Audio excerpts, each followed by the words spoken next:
Hello, everyone. Welcome back to the vast and ominous comic vault. It is I, Captain Logan, and joining me as always is Austin the Day Ghost. How's it going? How are you doing good, Austin? Are you fine like this? I've been in prison. Oh, well, I broke you out. You're welcome. Oh, thank you. I don't know what you had to All run to day the... I've been like, I really hope Cap says, "How have you been?" just so I could answer in prison. Yeah, well, I should have left that open-ended, but, like, I overthought it. I was like, well, the answer is fine like this, but might not say fine like this, so I'm going to ask him if he's fine like this. And then you went, crap, you ruined my whole thing. I'm in prison. Exactly. I'm not really sure what the whole thing was with you going into the bathroom right before we left, but Oh, you don't want to know.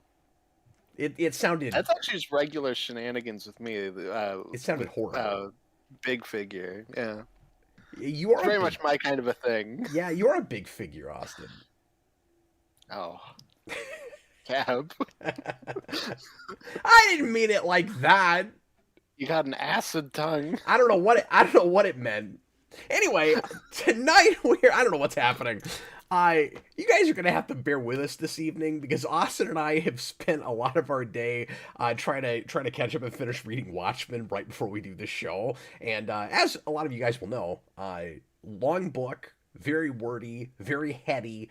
Lots of stuff to remember and think about and noodle, and I didn't get quite as much done over the weekend as I was hoping I would, so I was running right up against the wire tonight. Luckily, I know this book pretty well. I think Austin knows this book even a little bit better than I do, and so, we could have had a conversation about this even without reading it, but we're gonna, we did our due diligence. We're gonna actually review the thing and discuss it after just looking at it again. But to quote Austin from before we started, his brain is soup, my brain is kind of soup. So bear with us. We're going to do our level best. Exactly. Tonight we are finally going to do a discussion on Watchmen, and Austin... It is weird that in 16 years I've never done a vault on this. This is a book that I bring up all the time. We compare friggin' everything to Watchmen. It's one of the stories that I'm probably most well known for talking about because of the rewind I did years and years ago. And I've kind of done my story analysis on this in that video because I was kind of talking as much about what's in the book as I was the film. When I discussed that. So we'll be pretty loosey-goosey tonight. We'll do some analysis as it comes up, of course. But I do, in a way, kind of feel like I've done this. Even though it wasn't for the show and I wasn't showing comic panels. Or a lot of comic panels, anyway. I had like a moment of crisis today where I was like, oh man, like of all the Geekvolution co-hosts, I can't believe it's me that's doing Watchmen. That feels so wrong. Oh, why do you say that? I mean, you have a lot of opinions about this book. You have a lot of thoughts about this. That is true. That is true. And I will say, you've enlightened me on some things with this. Just like observations you've made that I didn't necessarily notice. You've got reads on certain characters that are not necessarily thoughts I've had before. And I'm not even saying that one of us is necessarily right over the other or that we haven't had thoughts that can't coexist. But occasionally you'll bring up a thing about a character or an idea in this book. And I'm like, oh, I never thought about it like that. Okay. Well, that's the thing that's always gravitated like this book, me towards this book is just like how you can read into certain things and kind of come away with your own perspective of it. Yeah, you don't feel like there's necessarily one way to look at it. No, no, I think like I know what Alan Moore gets from this book, but I don't think like I have very much a death of the author with Watchmen. Oh yeah, me too. No, I think, I mean, of the stuff I've read from Moore, I feel like it's the book that most becomes its own animal, takes on a life of its own, and it feels almost completely divorced from the man who wrote it, particularly given that for a long, long time, he seemed to want to have nothing to do with it.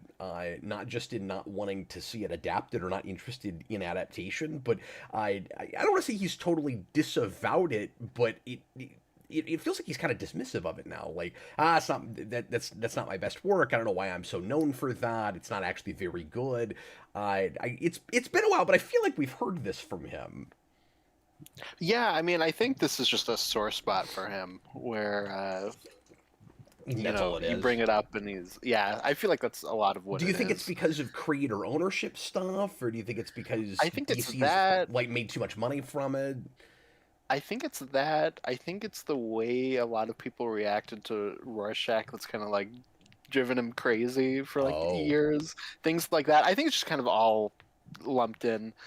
Uh, I feel like this is also a book that people won't leave him alone about if they ask him anything. oh, Like, I sure. don't know. I feel like it's just kind of all compounded. Which I can see both sides of. Like I think a lot of creators have this where the thing that gets really popular is not necessarily in their minds their best work, or they wish other things were as well appreciated and came up. But also, I mean, if I met Alan Moore, it would be hard not to ask him about Watchmen. Like it's Yeah, Alan Moore's also a bit of a crazy person, sure, so it's yeah, like there's that too. he is a wizard apparently. That's So another reason kind you of need to have, or at least I feel I need to have kind of death of the author with it. yeah, yeah, for sure. Austin, tell us a little bit about your first experience looking at this book. Yeah, so that's pretty easy. So it actually all spawns from the movie, because the movie happens, and my mom gets a copy, like a burned copy at a flea market, and she's like, "Oh, this is a superhero movie. Let's watch this." And we make it like 20 minutes in. We make it to the comedian and Slick Spectre scene, and she's like, "Nope, this is filth. We're turning it off." So she turns it off, and I'm like, "Okay, like that movie was weird. Like that, it was a superhero movie, but it was so different."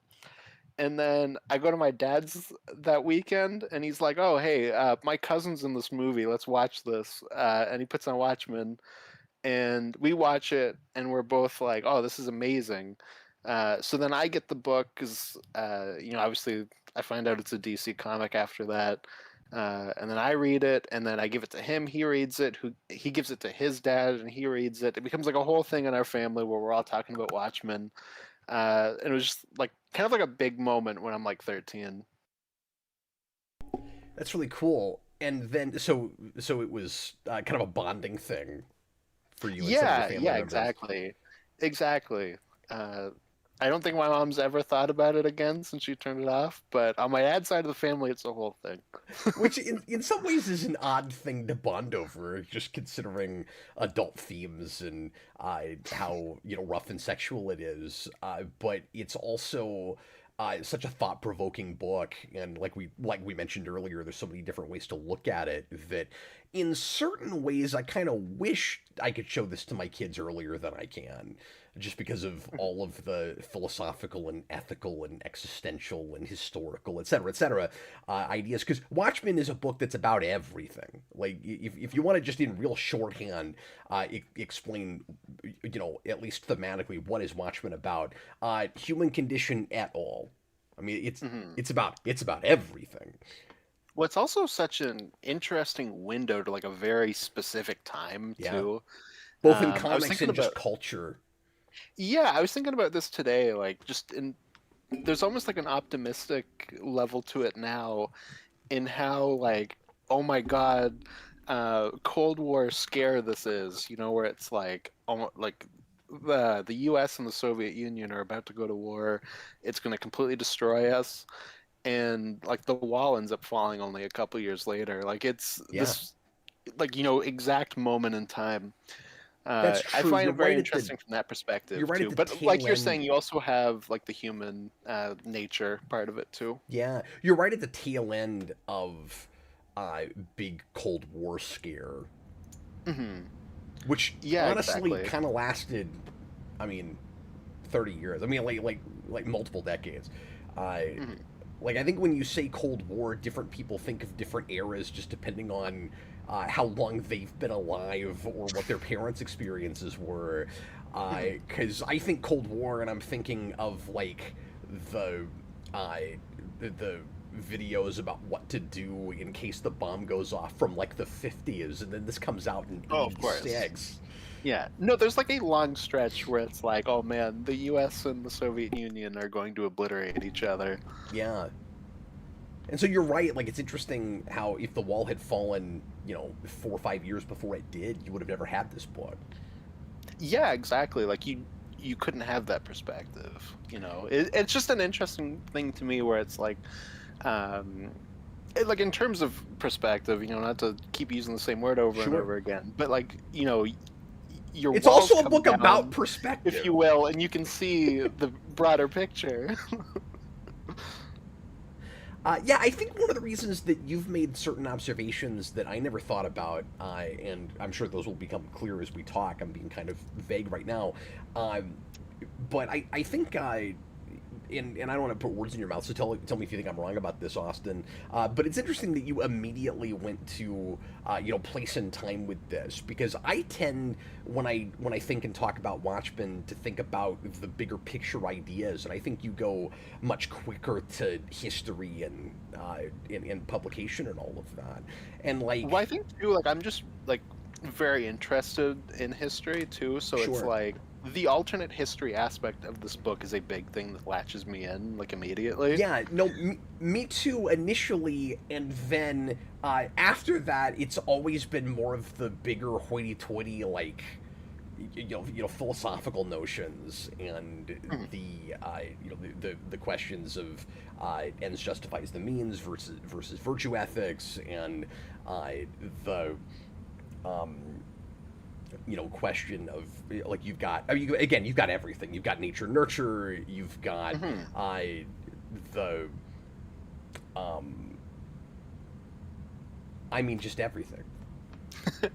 Well, I think that just comes down to like how you interpret the ending, like where you come down on that. Well, yeah, absolutely. I have like such a specific like almost rejection of one side of the argument that I'm like, we'll have to like get into that that. probably doesn't jump out at me as much as it does you, where it's like to me I'm like I'm not even discussing that, like this side's dumb.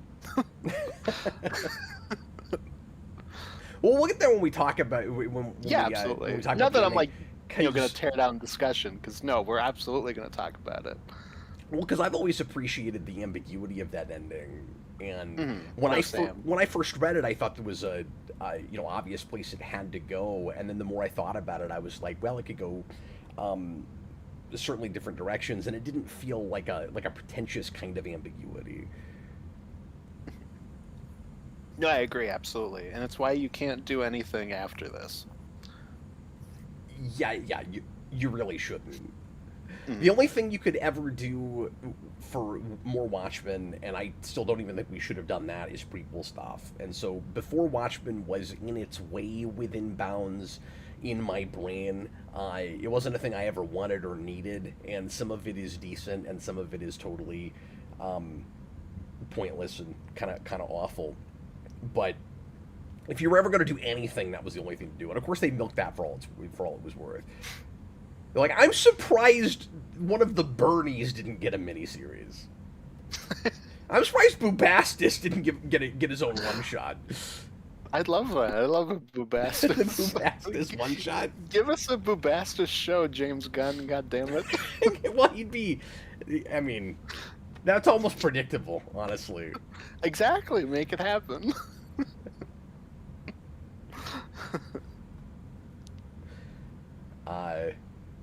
Oh, and then free will predestination. That's the other big thing. Oh yes, of course. And so yeah, like wherever you land on what Alan Moore's getting at with any of that, those themes are obviously real embedded in it. One of the things that I really enjoyed about it on first read was I thought, and again, mileage is going to vary with everybody, especially like when in your life you read it. And I'll talk about my background in a second. But the first time I read I read it in college, and I was fascinated by it and sucked into the world and really appreciated just how complex the world building was and how distinct and original these characters were. And I liked all of the seeming allegories to traditional superhero characters. I hadn't read a lot of superhero deconstruction at that point, so all of that was real kind of new and novel to me. But the thing that was really surprising about it to me was it on first read to me like the most cynical comic book I'd ever read until I got to the end and I felt like more of the other side of arguments was there. And I don't know if I think too much differently about it now. But because, like you said, we can kind of guess at what Alan Moore was after with his own personal politics and all of that. But just looking at the work, again, like living as its own entity now, getting away from the man, and we had a commenter that will echo this later when we read Patreon reviews, but I but I think I agree with the guy that said, at first it seems like it's all real one-sided, and then particularly when you get the conversation at the end with Laurie and John, it seems like you're seeing the potential, positive side of it, the more hopeful side of it, and then it might kind of wend right back around to pessimistic by the end. We'll talk about it. Yeah, for sure, for sure. Because like there is definitely some optimism in the book. Yeah. we'll get there. Well, just in the sense that there is at least something worthwhile and special about humanity, even if it's not always gonna be there. That idea is certainly there. You can't say that it's not optimistic when John decides that, okay, maybe it is worth going down and trying to save humanity, whether he can manage that or not. But then the notion of which I don't think I appreciated until much more recently, the notion of the vicious cycles that like nothing ever ends. I talked to a guy last year. You know what? Now that I'm thinking about it, it was one of my uncles, who I hadn't seen in a really long time, who's a big old school comic buff and a really good illustrator. In his own right, he's done his own independent stuff, and I hadn't seen him in probably 15 years, and he and I were talking about Watchmen, and he said his biggest issue with the movie. I'm gonna try not to do too much movie comparison until we get to the commentary on Friday. That's gonna be real tricky. It's gonna be hard to not make that conversation before we get there, but my uncle Kurt said that his biggest issue with the movie and what really turned him off about it is that when you get to the line at the end, nothing ever ends. He felt like the movie plays that optimistic, and the book it is definitely not looking at it that way. And I had never thought of that before, and we should look for that when we watch it this week. Yeah, absolutely. Yeah, because I feel like I can't fully comment on it just because it's been a while since I've seen the movie. So it's like, but I at least agree with that reading of how it plays in the book. Yeah, me too. But like the inflection of the voice and like the way the music swells, and he might be onto something with it. Yeah, absolutely. I mean, the biggest issue with the movie, and we'll get there, is just how it misunderstands this book. Yeah, and I don't think it misunderstands it or at least based on the last time I saw it, I don't feel as strongly about it as you do. I think you have compelling arguments, and I'm feeling more that way about. I'm honestly worried about going back to it immediately after reading the book, because I haven't done that since it came out. I watched it in rapid succession like that. I first read this in college, like I said, and it was probably 05. and a friend of mine that I was going to school with brought it up. Somehow I had never heard of it. Collecting comics my whole life up to that point, I somehow had never heard of Watchmen, or maybe I had and I just didn't know what it was and I never bothered with it. And the library had a copy of the big hardcover, and I think even at that point it might have already been the Absolute Edition. But it had all the extra material, and it was this big massive book, and I borrowed it from the library on his recommendation. And like I said, I fell in love with it, and it was one of those like first reads that you wished it was possible to have again, where like it was such a profound like otherworldly kind of experience.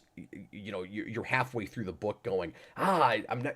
I know I'll read this again. It's never gonna feel like this again. It was one of those reads, and then I was shocked when the movie was announced because I had read it for the first time not too long before that. So our mystical powers were already, at least with me, even at that point, Austin. We're like, as soon as I read the thing, it got greenlit and it became a movie. It finally happened after all the development hell. Yeah, so for better or worse, how you feel about that movie? That's my dumb power, and you have me to thank for the fact that movie got made. Is what I'm claiming. So anyway, I read that and didn't buy a copy of it for quite a while, and then that movie comes out, or that movie gets announced, and Sarah and I see a trailer for it in the theater, and it's that teaser with the Smashing Pumpkins music, and my wife was just enamored with the look and the feel of it, and she was already into stuff like 300, so she had liked Snyder before, and then Sin City, and so as much as my wife doesn't like hardcore violence and stuff in movies, some of the comic adaptation stuff she was latching onto was more of that ilk in the mid 2000s. And like, she was a big fan of Constantine. Not that that's like a real super hard edged movie, but like just some of the things she liked really surprised me back then. And then I felt like it would have been blasphemy for her to see that movie without reading the book. And my wife was not a big comic reader. So it's interesting that you bonded with some of your family over this book, Austin, because I had the same thing with Sarah. She and I, and this was like, not a year after we got married. So like we were newlyweds, and we were on a nightly basis sitting in bed together reading Watchmen aloud to each other. That's how Sarah experienced this book, and it was only the second time I had read it. So anyway, that was my whole experience with this, and then when the movie came out. Oh, I mean, that's awesome. Yeah, I was just thinking about it too, and like I don't even know where my original copy is at this point because it's been passed around to so many family members. It's somewhere out there in the void. So did you read it digital today? Yes, I read it digitally. Yeah, I've never actually read it that way. And there's one page or set of pages that when we get there is really cool if you look at it in digital. Because of course I pulled the panels down to show them, and when I was flipping through them, I noticed a real cool kind of transition thing that happens that I'll point out when we get there, that I had never noticed before, because it doesn't happen the same way when you're flipping pages. But when you see it in rapid succession, it's really cool. Anyway, yeah, I still don't have the first printing singles for this, and I have meant to pull the trigger on it for like 20 years at this point. And interestingly, the original printings have never really changed value that much. Even going back then, surprising. yeah, and you would have thought like maybe they got a bump from the movie and then they came back down, but I don't even think they got much of a bump back then. Because back circa like '07, like just before that movie came out, the 12 issue bundle, again, all first printings, would run you about $100. And today I can get that same set on eBay for precisely $100. It's not moved. It's fascinating. Yeah, weird. Which I means that guess yeah. which means that with inflation, it's gone down in value. Mhm. Yeah, yeah. Maybe you just have like it goes up a little bit and then goes down because it's not like this took off in the mainstream super hard when that movie came out. Well, the newly published trades sold like crazy though. That's why I'm really surprised that Yes, the that is singles didn't true. go up. It did get a like ridiculous boost as far as that went, and everybody I Hmm. knew was reading it that had never bothered with it before. Comic shops couldn't We keep it in actually, stock. I mean, it was crazy. I think they went crazy with the trades like before, like after that teaser, and then I feel like after the movie it kind of dissipated. But they definitely sold a ton of graphic novel like paperbacks. Nicholas Bodo, what dialogue did Sarah read? I think we just went kind of page by page, or like a couple pages at a time. I don't think we actually like picked characters like that or Uh, anything. That's hard to do when you've got such a gigantic cast and a lot of like kind of background characters with dialogue. mhm. No, for sure. Anyway, somehow we've already been talking for like half an hour, and I don't feel like we've said anything yet. So, Austin, where do you want to start, man? Oh God. Where do we start? We can start at the beginning. I guess that's what we're looking at. Sure. A comedian has died in New York tonight. I let me start by asking you if you have a favorite character in this book. Oh, If there's it is anybody like hard. you really latch onto and that you kind of in some way identify with, like obviously these are all intentionally flawed characters. I Yeah. I mean, it's hard to say. Like, I like most of the characters. I'd say, um, like, Night Owl's probably the most well-rounded. Rorschach's the one I find the most interesting. yeah. Um, a lot of the Doctor Manhattan stuff is really interesting as well. They're probably like the top three, I guess. If I could just throw out three of them instead of one. I know you asked for one, Oh but sure. how about do you have one? Yeah, well, I've always been a gigantic Rorschach fan. For sure, And for sure. unapologetically so. Like I don't care what's changed in the culture or whatever. Like again, obviously, deeply flawed character. I said this to you off camera, but I think anybody that and I'm gonna get myself into trouble. I don't want to get into political stuff, but I do feel the need to say that anybody that looks at characters in Watchmen like Rorschach and says anybody is quote unquote problematic is like missing the plot somewhere.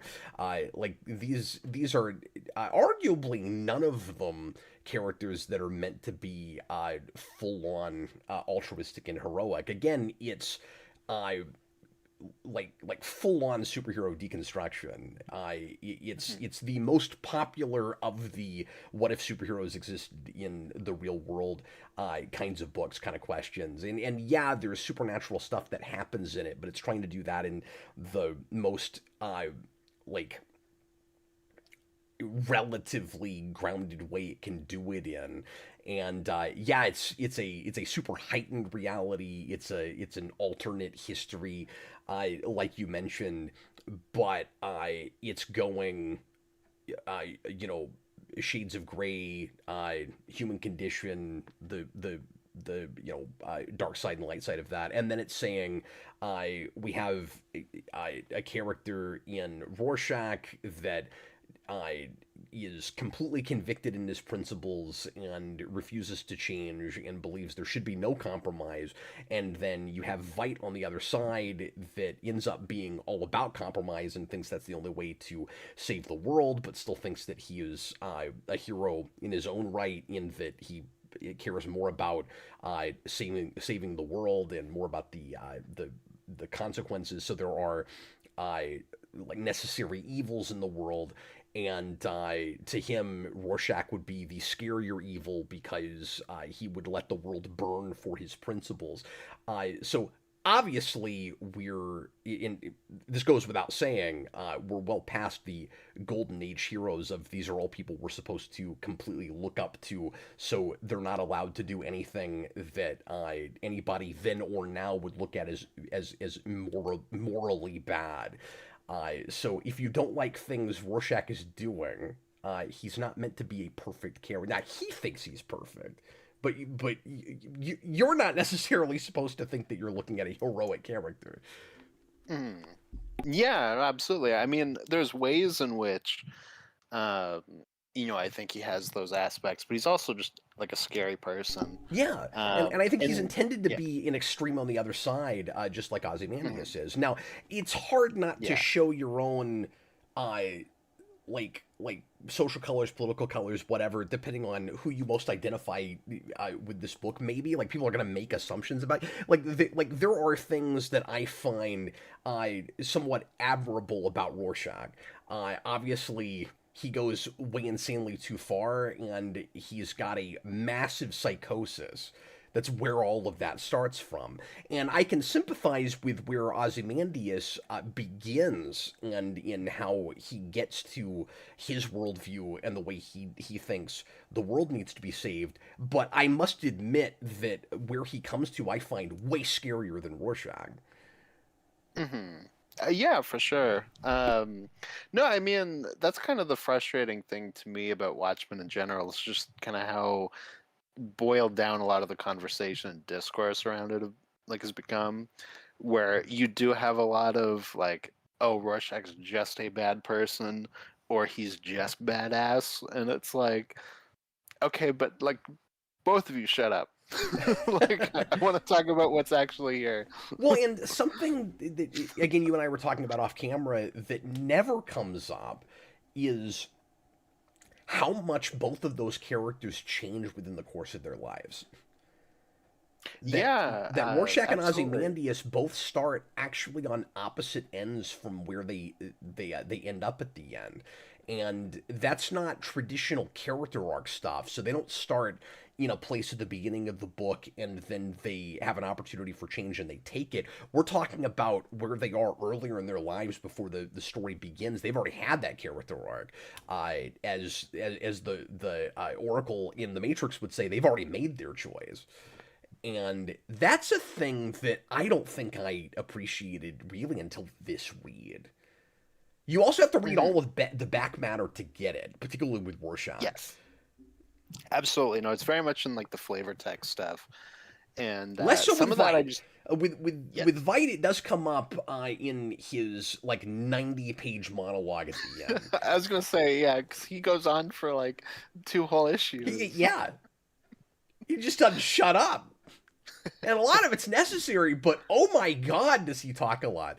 It does really help pay off that bit where he says he's not a serial villain, or in the movie when he says Mhm. he's not a comic book villain. That Yeah. like he's not gonna monologue and tell these characters his plan before he's accomplished it. I think that works better if he's been going on for a while, but I mean, he goes on for a while. Yeah, for a long time because it's not even just to them; it's also to other people before that. Oh yeah, that's true. Because he's got a monologue to the group that he uses to accomplish his goals and then murders. Yeah, as henchmen people. Yeah, Well, are they? I wasn't sure if they were henchmen or if they were like benefactors. I couldn't remember. I think they're basically like servers, like people he had doing things. So it's like I Oh, say okay. henchmen, but like not technically. Like Oh yeah, that makes sense because he's got uh, his own fortune, so he's not gonna need anybody to back him up. mhm.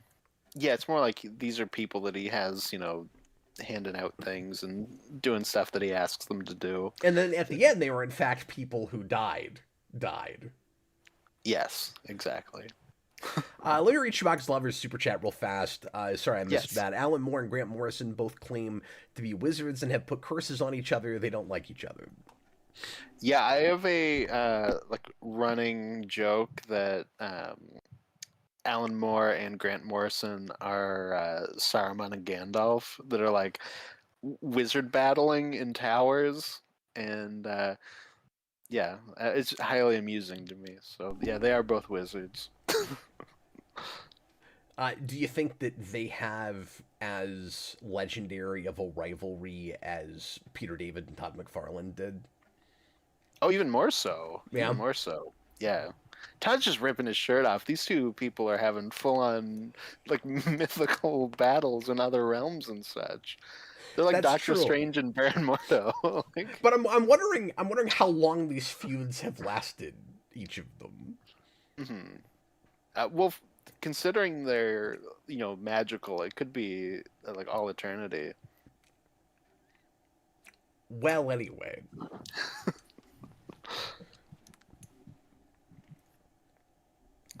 Yeah. God, there's like so many things. It's I'm just like like, where do I want to go? So, it's the I monolith. It's like, where do you start? well, Okay, go one, ahead. I'm going to ask you a couple of questions. Yes. I'm backing off and talking more broadly again, but Yeah. these were things I wanted to bring up. The first one is, and I've talked about this on the channel before, but if Watchmen had been the characters, the regular DC characters it was supposed to be, as opposed to made up kind of analogs for them, could this have still been as huge and beloved and important of a graphic novel, of a comic book, as it ended up being? Like if they were the Charlton If they were the characters. Charlton characters, yeah. Um.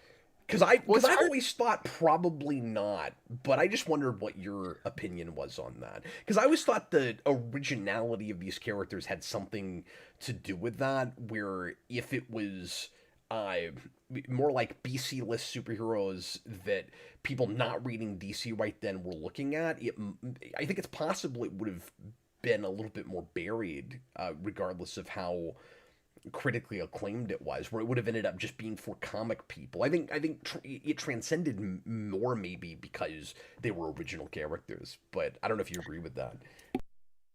Yeah, no, I think that helps. Like there are obviously parallels, and like you can always tell who was supposed to be who. The only one I never remember is Ozymandias, who he was supposed to be. Yeah. Um, For people that don't but know, lay that out real quick. oh yeah, so these are all based on the Charlton characters, Charlton comics. So Rorschach is based on the Question, and Mr. A as well, Hmm. another Steve Ditko character. Night Owl is Blue Beetle. Doctor Manhattan's Captain Atom.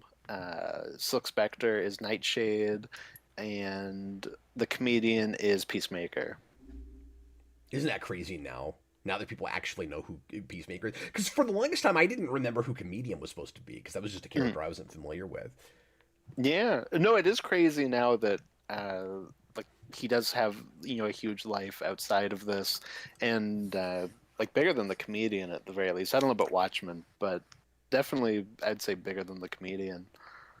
For people that weren't in the know then or now, I think part of the reason that it maybe works better than if it had been those characters. So this is just a giant happy accident that it worked out this way. I Hmm. is I think the big thing too. Sorry, go ahead. Go ahead. Oh, I'll just finish that sentence real quick. I was Yeah. just gonna say, sorry, I'm like Alan Moore. I like really long sentences. Um, Yeah, okay. I when I first read it, because I wasn't familiar enough with even Blue Beetle to catch on that Drybird was supposed to be Blue Beetle, and of course now like the owl ship and the look of that suit and everything, like it's obvious, but I people less in the know, more casual superhero fans and people that just know superheroes from the zeitgeist are going to take one look at Night Owl and they're going to assume that he's Batman. And at least thematically within the story, they're going to look at Dr. Manhattan and he's a Superman analog. And I think that still totally works regardless of whether it was intended. What's interesting is when I first read it, I was looking at Dr. Manhattan as more of a Martian Manhunter analog and was shocked to find out that that wasn't intentional because he goes to Mars and they're both named John. and in college, I just assumed that he was Martian Manhunter. Oh, okay, yeah. No, interesting. I mean, I definitely, as a kid thought like, oh, there's Batman and Night Owl and Ozymandias. But now, I know what they're actually supposed to be. Okay, great. Also threw out that Vite is a character called Thunderbolt. That's the only one of them that I'm not familiar with, so it's probably why it kind of Oh, okay. dissipates from my head. But thank you. Well, and even again, if you don't know anything about the question of Mister A, like there was even a little bit of Batman and Rorschach, just in his being, a dark vigilante that intimidates and beats up criminals, but at least early in his career, doesn't necessarily kill them. Obviously, he does that later when he has his full-on shift into Rorschach mode. When you look at uh, the pairing when Rorschach and Night Owl are partners, it's almost like two Batmans. You got like a double Batman. Hmm. Yeah, for sure.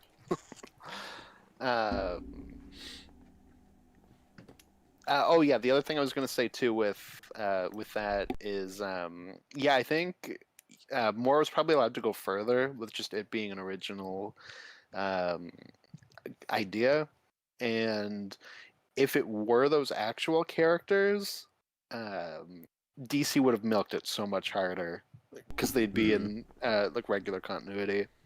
Oh, sure. Yeah. So you would have ended up with. I never even gave that any thought, Austin. This would have been more of a killing joke if that had Mhm. happened. You would have had all Yeah, this because stuff this would in obviously be continuity. outside, but like everyone would be taking these characterizations and Hmm. bringing them over. Yeah. Yeah, you're right. Like whether it was in continuity or not, it would be the definitive versions of some things, and then we wouldn't be able to get away from it. Just like Killing Joke, just like Year One. Yeah, and it wouldn't be fully fair, like, the question kind of being boiled down to like a parody of Steve Ditko's beliefs is unfair, so like I'm glad that didn't happen. Yeah, that's why it works in this context. Well, Exactly. and I really like this book as a dark parody, if you want to look at it that way. I always take Watchmen pretty seriously. I never like. I look at it again more as allegorical and as deconstruction before I think of it as parody. But I kind of like that word to describe it, particularly with the thematic idea of uh, life as a joke, society as a joke, the superhero concept as a joke with the comedian. The idea that this would be a parody of superheroes while you have parodies of superheroes within even the context of the story that you're telling. Hmm. Yeah, absolutely. Because I do think there is at least elements of that. Like, Absolutely. Alan Moore's definitely poking fun at some of these characters. Specifically, like I said, with Rorschach is the kind of like objectionist, like Steve Ditko beliefs, as well as like Peacemaker. I think is also very satirical, which is what that character ends up being in the '80s as well. But like, I do feel like this is probably part of why that happens.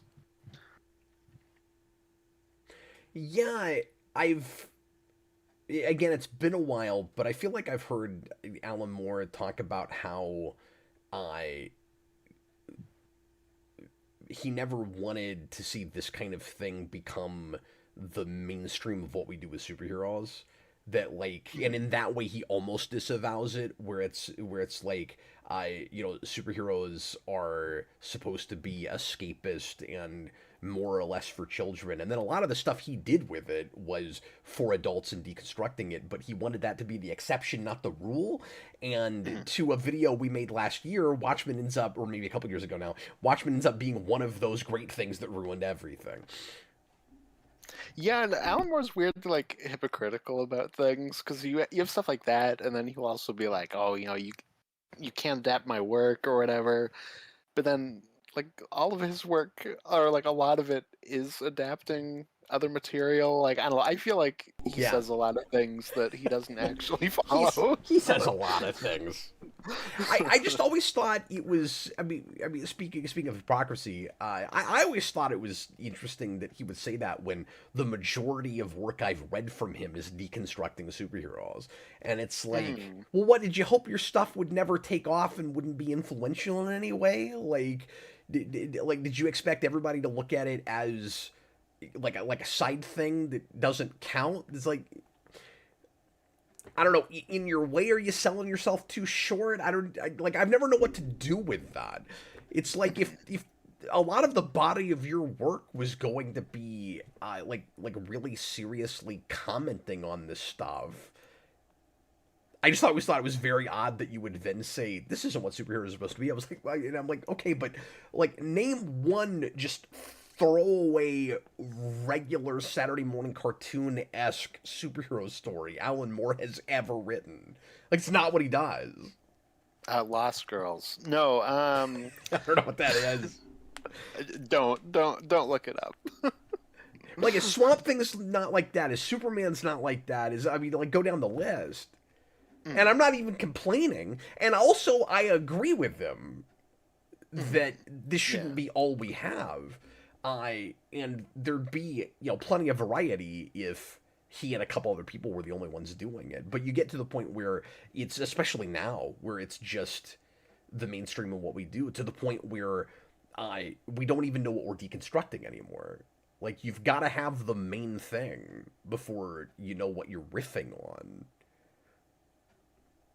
Yeah. It's important no, for sure. superheroes to stay heroic.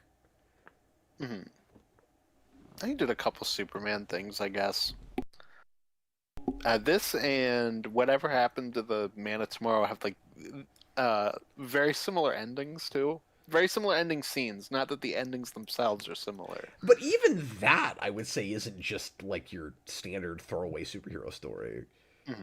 No, of course. It's not a deconstruction to the level this is, and I haven't read it in a while, to be fair. But and I remember loving that story, but it is really good. I'm not even throwing shade. Like, all the stuff I'm talking about is stuff I love, but I mean, I guess he also. I'm just saying he's right. His own work, and it's odd he said it. So sorry, what did you say? I said he also hates a lot of his own work, so maybe I mean, that's his prerogative, and you're not. He's very grumpy. He's you're an not old the same wizard. person that you were before. Let me read these super chats. Thank you guys for your support tonight. Dan Schneider, $5 super chat. Rorschach, so beloved. Okay, I'm gonna read this, but I don't want to get into it because we just don't do political commentary on the channel. Rorschach is so beloved that even liberal Democrats quote him. AOC quoted him. If you can believe it, she's not the only one either. I mean, that's probably just popular lines, popular rhetoric, and you might not even fully appreciate the context that it initially came from. Like, it just sounds good for the speech you're giving. Yeah, for sure. I mean, I believe it was Ronald Reagan who once said, well, I believe you're locked in here with me. Are you sure that wasn't President Robert Redford? It might have been. I always get my timelines confused. Nicholas Bono, Rorschach is just very quotable. Yes. I mean, a lot of the stuff that I quote from this book comes from Rorschach, certainly. And then, of course, you have the really serious, again, thought-provoking stuff that will come up from Ozymandias and from, and from Dr. Manhattan especially. Well, what I love about them is foils for each other is that, like we said, you have Ozymandias who on one side will talk for like 80 pages, and then Rorschach on the other who speaks in like a very pointed, like broken English. I feel like as the book goes on, he becomes more and more just like speaking in sentence fragments. Yeah, well, he speaks the way he writes in his journal. Yeah, exactly. Exactly, yeah. We're jumping around. Let's talk about that for a second. Yes. That's one of the things that I think most makes this difficult to translate to another medium is just what do you even do with that voice? Like that works on the page. It's sort of like the thing I have with the Joker singing and Killing Joke, where I'm like, yeah, that was never meant to be. I guess that's all. That's also Alan Moore. That was never meant to be heard. That was always meant to be read. And I've got the same thing with Rorschach. And something that I had never appreciated until this read. I don't know how I missed this, but is the idea that when he gets arguably, I mean, certainly more extreme, but arguably more deranged. I he starts to speak that way. So in his earlier days, he talked completely like a normal person, as far as we understand. Like we didn't get a lot of dialogue from him in like the era where they tried to start the crime busters and all of that, because the incident with the little girl happens after that, and I don't think I ever really appreciated that he's got a different font and like funkier word balloons in the present day, and the couple of times he talks before that incident happens, it doesn't look like that.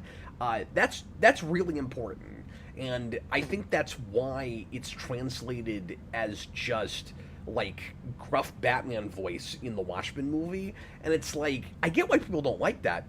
I don't know what exactly you do with it. It was never meant to be spoken out loud.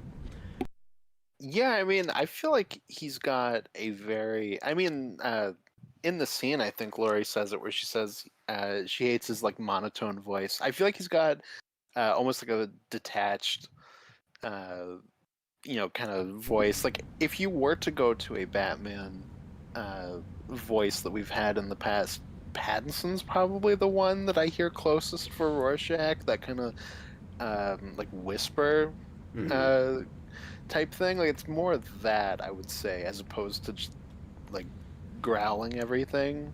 But I like that's more kind of what I hear. Uh, I remember they did. I think it's the David Hayter screen test. His voice in that I like more as well. In that, Yeah, and like I don't think it's correct. Like, don't get me wrong. I don't think yeah. that's necessarily how they should have translated it. I like that actor a lot, and I was just kind of settled in with it. Where I'm like, okay, that's the choice they've made. It helps you to contrast with Dr. Manhattan because he's also going to have something of a monotone. Like, it'd be a different monotone, but you've got two very detached, relatively unfeeling characters, and you can read that on a page fine in a way that's kind of harder to translate it. Again, I don't want to talk too much about this until we get to the movie because we can do all this again on Friday. Um, but after you said that, I thought, well, okay, then I guess they should have just cast Jeffrey Combs and just let him do the same voice he did as the Question. uh, I would have loved that. That's probably what it should have been. I would have loved that. It would have been awesome. Like for what they did, I certainly like Jackie Earle Haley, but that's Yeah, yeah. I don't know. It's too over the top for me. But I mean, we'll get there when we get to the movie. But we'll have however many hours, depending on which cut we have. even if we just do the director's cut, we'll have time. Bob the Hun, $5 super chat. You had superhero deconstruction in parody comics, but it was the first time where it was serious and tried to have you feel for the characters. Is that true? That it's like the absolute first time we did this as seriously as we did it? I mean, you could argue that Dark Knight Returns is kind of doing some of that also, and that's like the exact same time. Yeah, I mean, I guess it depends on like how you want to see that. Because I mean, I think if you get like really broad, like I think you could say something like Spider-Man in the '60s is kind of deconstruction as compared to It what is. had come before it. That's true. So I guess it depends on how broad you want to get. Um, so probably not. Yeah, and if deconstruction has to go along with like cynical, darker worldview where like Spider-Man is Yeah, more flawed than we've allowed a lot of superhero characters to be, and not everybody likes him, and he yeah. has some bad luck, but it's still traditional in the sense that up until Death of Gwen Stacy, he still always wins eventually. Mhm. Yeah, like there's a satirical Eventually. bend to that. It's just not like as apparent. Like I do feel Right. like we've kind of lost that it had that element, and that's part of why it took off so well. Like it was But very original and against formula at the time, but there's still some formula it follows. sure, yeah, Whereas this just breaks uh, all the rules. yeah, exactly. And this doesn't even approach it exactly as a superhero story, or arguably. Hmm. Yeah, I mean, like it does, and it It does and doesn't it in a way. doesn't. Like it, Yeah. yeah, I guess it's not as structurally. concerned about like the superhero action side of it, but it is still Mhm. very much about superheroes and their existence. Yeah, well, I was just thinking the general formula of a crime fighting plot, but I guess by the end, it falls back into that and then subverts it in Yeah. it's going to be Well, it also one of gets the bigger into heroes like a that's world it's saving. going to be one of the heroes that's causing the world-ending problem, and also he's going to kind of win. Hmm. Yeah. And then Yeah, you just get the absolutely. ambiguity at the end of whether it's sustainable. Like, does he win in the long term? Certainly in the short term, he does. Mhm. Yeah, exactly. I'm sorry, I'm holding on this page right now because I've always been distracted by the bottom right panel because I think Dryberg there looks like Clark Kent. I've Oh, just okay, I've interesting. I've just always had that. Mhm. And he looks a lot like the way Ben Edlund draws his parody of Clark Kent, Clark Oppenheimer in the Tick series, and this would have been 1 year before that, and so that has always distracted me. Anyway, that's neither here nor there. When I first read this, I thought this cover was the Statue of Liberty, and I wasn't paying attention to the background, I guess, and then I was surprised when it was just a statue in a graveyard. It's also the wrong color. Well, I mean, I don't know, like It's just stylistic. light shining on it, stylistic. I don't Yeah. know. Whatever, Austin. Hey, speaking of colors, do Yes. you think it's odd that Watchmen is yet another DC series that got the noir treatment? Because I don't want to read this book in black and white. I think that's weird. Yeah. I mean, I guess some of the Rorschach stuff probably looks cool in black and white, but for the most part, yeah, I wouldn't want to read this I in black wouldn't and white mind either. thumbing through it without the colors just to see how the pencils looked, but that's more Yeah. of just how the sausage is made kind of thing. I don't want to actually read this book like it came out that way. I think the No, it color feeling complete. I think color kind of matters for this story. Hmm. No, it'd feel completely incomplete. And I think it enhances Gibbons' art. Hmm. Yeah, I think so. And I mean, the art throughout this whole book is fantastic. Yeah, I mean, goes without saying. And Mhm. some of the most like detailed, blink and you miss it. There's interesting things in the background that inform the story. Kind of reads like I think one of the reasons that Watchmen is still as well liked and is read as much as it is just because it is infinitely rereadable. Hmm. Like it is one of those books that I find something else every time I look at it. Yeah, I mean, it's like very dense in that way. Like there's even stuff that we were talking about off camera where it's like, oh, I didn't really pick up on this as much. Art wise, one thing that I was like, oh, that's kind of a neat thing, which is that the way he draws Dryberg, his face, he has like owl features, and it's not something I've Oh, ever really picked interesting. up on.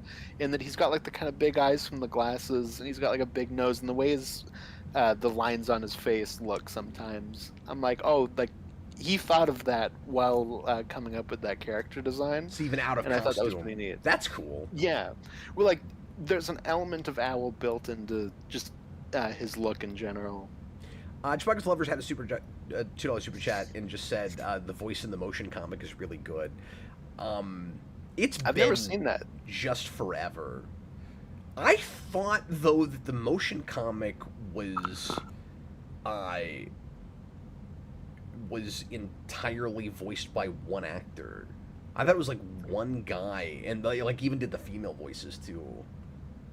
So I'm Oh, assuming he's interesting. talking about the motion comic and not the animated movie that you and I did. And I think I think so. the voice in that animated movie was like a somewhat subtler version of what Haley did with it, but I can't remember because you and I I. remember it being the reverse. It Oh, being was like a it? more exaggerated alien. Maybe it was. I don't remember. You and I Yeah. watched that once and talked over it, so not a lot of it Yeah. stick. And I haven't seen the second part. No, same here. I don't know if they change anything. I'm sure they probably do. Our review was it's way more watchable than we expected, and then it was it's Watchmen. See, I remember it not being very good, but No, maybe I don't I know. remember us both like not being like overly impressed, but just going, well, okay, this isn't like god awful. Like it was all right. Yeah, That's what I remember. yeah. I don't remember. I remember thinking it was bad, but it's been so long. You could be right. Well, we weren't in disagreement over it when we were watching it, and that's what I remember us saying. Now we're at odds. Killer Moth returns $5 super chat. I mean, I've had no interest in going back to it or anything. I wasn't blown away. I thanks again for the super chat. He says, as a boy, I always read Rorschach's voice as an off-kilter Captain Kirk. Just wanted to add that strange tidbit. Oh, okay, that's interesting. You know what? I can kind of hear it. Really? Well, it's the way that he speaks in that kind of, again, like broken sentence fragment thing. Like I can hear the Kirk Oh, he's pauses. doing like a Shatner with it. Yeah, I where it's see. like I can hear that in my head just thinking about some of his dialogue.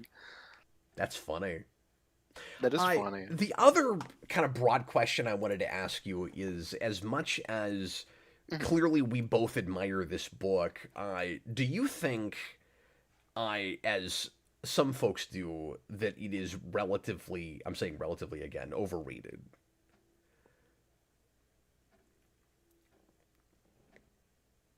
Oh, sorry. Sorry, you've like cut out a little bit, so I wasn't sure if you finished your sentence. Sorry. Am I cutting in uh, and out a lot again? you might have just in that moment. Oh, okay. Yeah. Do you think Watchmen is at this point kind of overrated?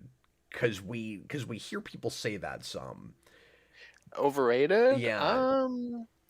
And I mean, that's maybe an odd question because obviously you and I both really appreciate this book, but you can be really great and still come up too much. And I just wanted to ask you if you had any of that.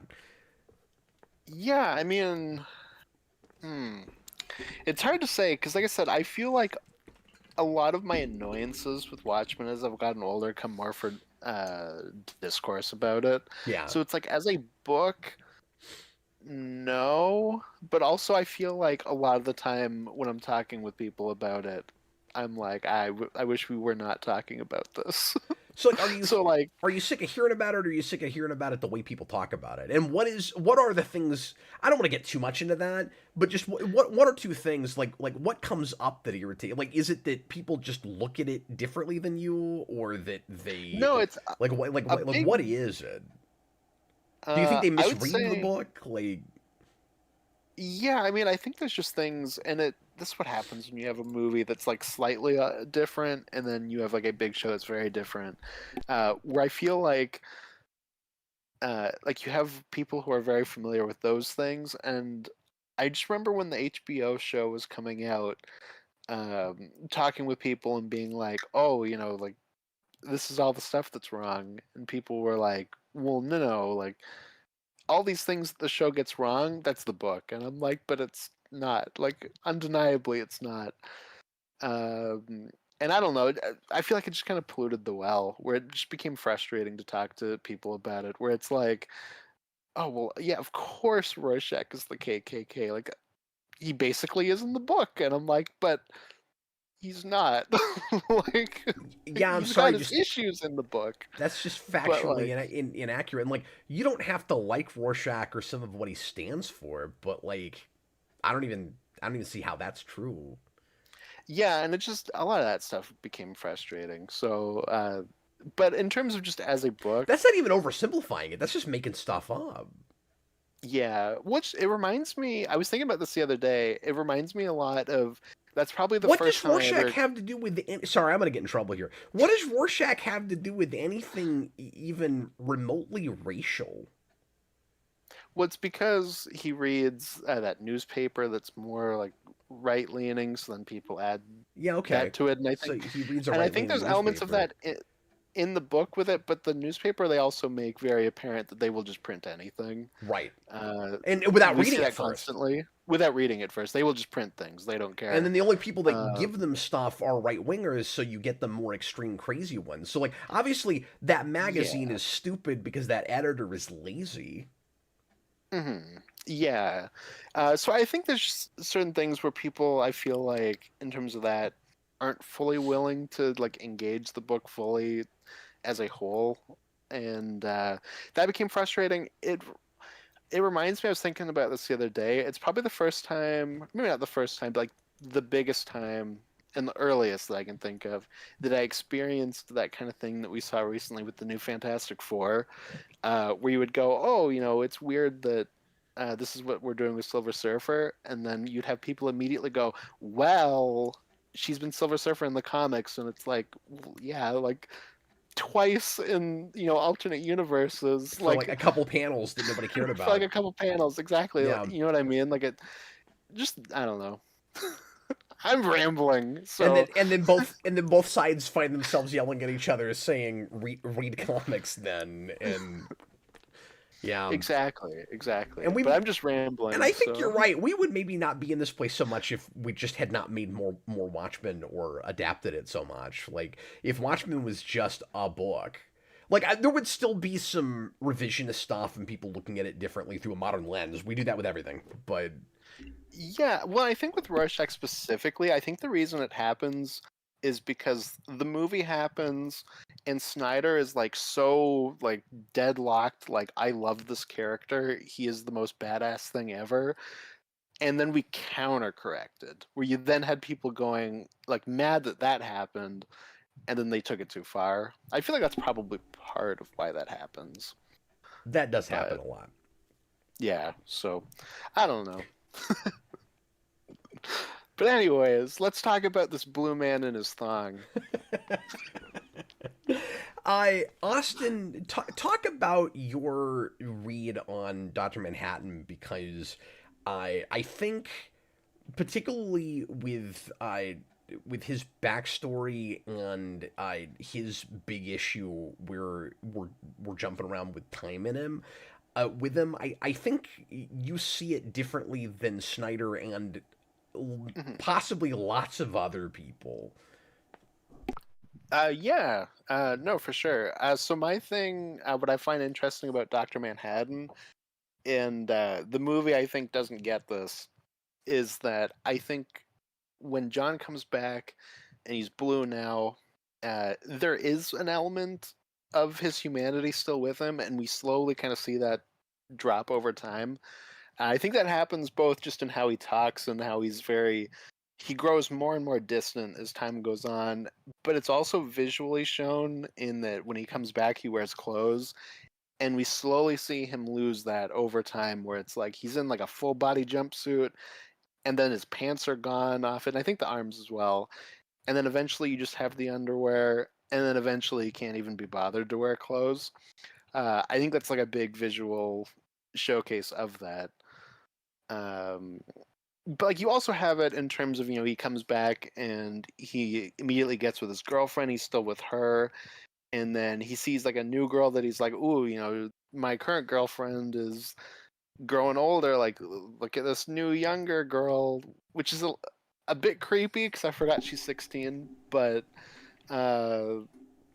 he has that like mind to like trade up kind of thing.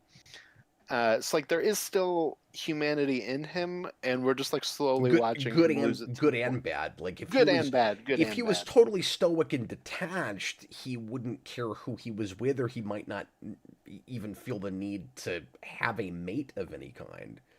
Which is where he's at by the end of the book, where he's Right. fully willing to just leave. He's fully detached by this point. Yeah. He's given his But like one last he thing to people. he also claims to Lori that that comes from a somewhat jaded human place, that I don't Hmm. have any attachment to the planet anymore. He's, dare I say, Man of Steel Superman again, where like the only thing he cares about is Lois. And if you can't have her, then he's like, That is true. he's just gonna leave. Uh, but he just doesn't care about the world anymore. I'm telling you, Doctor Manhattan is sometimes, for good or bad, better or worse, Austin, a Superman analog. Okay, but depending on who you're talking to, wink, wink, nod, nod. But anyway, um, he says, what does it say that you left me and I left Earth? Hmm. Like that's him, pouting and taking his ball and going home. That's not a stoic Vulcan choice. Hmm. Yeah, exactly. And I think you get more and more of that as time goes on. Like Killer Moth Returns mentions a thing where earlier he asks what's up to his girlfriend, and then years Yeah. later the talk show host asks him that, and he like doesn't even understand it. Where it's like there's things, where he's so distant, where he talks to you in such just a cold way. Um, I think the first time you like fully see it, and it's that middle ground place where he's not as far as he will be, but it's when he's talking to Janie Slater, Yeah. and she's arguing with him, and he's like, "Well, I got you this gift that you're about to receive in like a minute, so you're gonna stop fighting with me when that happens." I feel like that's kind of the first place you really start to see that aspect, and then by where we're at now, he almost like entirely talks like that through large stretches. Yeah, and I think it's fascinating to consider what leads him down the more detached and stoic path, because I I think it's got to have, tell me if you agree with this. I think it's got to have everything to do with allowing himself to become a government stooge. Yeah, possibly. I mean, you have that element. I also think just being a god for like any amount of time, like Yeah. he's just, uh, you know, when he first comes back, it's like still fresh. He's still the person he is, but now he's gained all these abilities, and just over time through experiencing life like that, those experiences go away and are replaced with how he sees things now. Well, and there's also that Um, existential question as to whether the man that comes back is technically the person who died. Yeah, absolutely. But like I Like, don't think when he first comes back he would do that thing that he does to Lori where he's I both agree. sleeping with her and working down in another room. Yeah, no, Like definitely not. And you're right. Like some of that is too many years of just getting used to godhood and getting used to the simultaneous way that he experiences events in present and future and past all at the same time, which is mm, really mind bending. And something I want to talk about in a second, because I think that whole thing is why people miss what you're talking about, and I think you're definitely right about it. But I think it's easy to miss it because of his perception of time.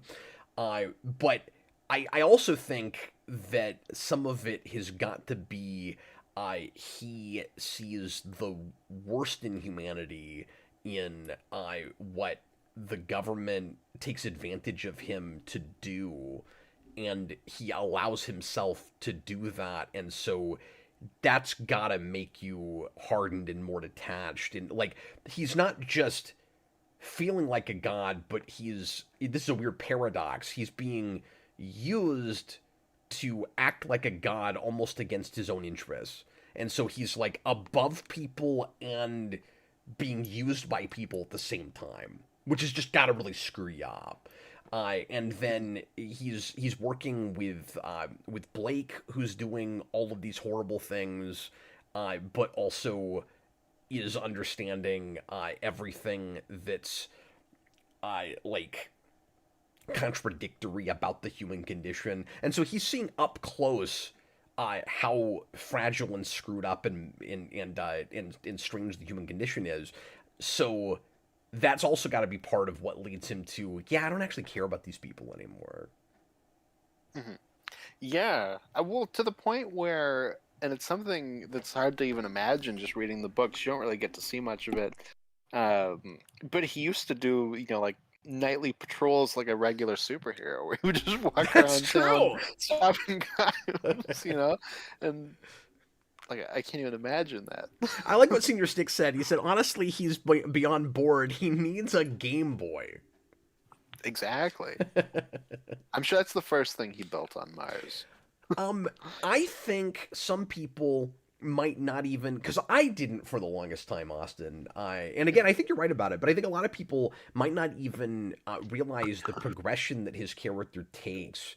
That he's still got a lot of human compassion and human self-interest and the good and bad parts of being a person when he comes back versus later, because he experiences uh, all of those time periods at the same time. And so it's easy to look at that and go, well, he must be detached from the beginning because, after all, he knows where it's all going and he knows how he's going to be later. So why wouldn't he already be like that now? And the answer is built into the book because there is the paradox that he talks about much, much later with uh, with Lori, when she says it's confusing, it doesn't make sense that he knows what's going to happen, but he has to do whatever he was going to do anyway. Like somehow both things are true at the same time, and Yeah. there's that question of, could he change anything if he wanted to, or is he locked in? And then that gives you the free will versus predestination question, and then that even leads you to big religious philosophy questions where, if there is a god, why does he allow bad things to happen? This seems like a bit of a meditation, or even a bit of an answer for that. It's like, if uh, God allows for free will, then he's going to stand back and let things happen, and maybe he's developed a set of rules that he either can't or won't break. And Manhattan is called God by characters in the book, so like there's a religious meditation there also.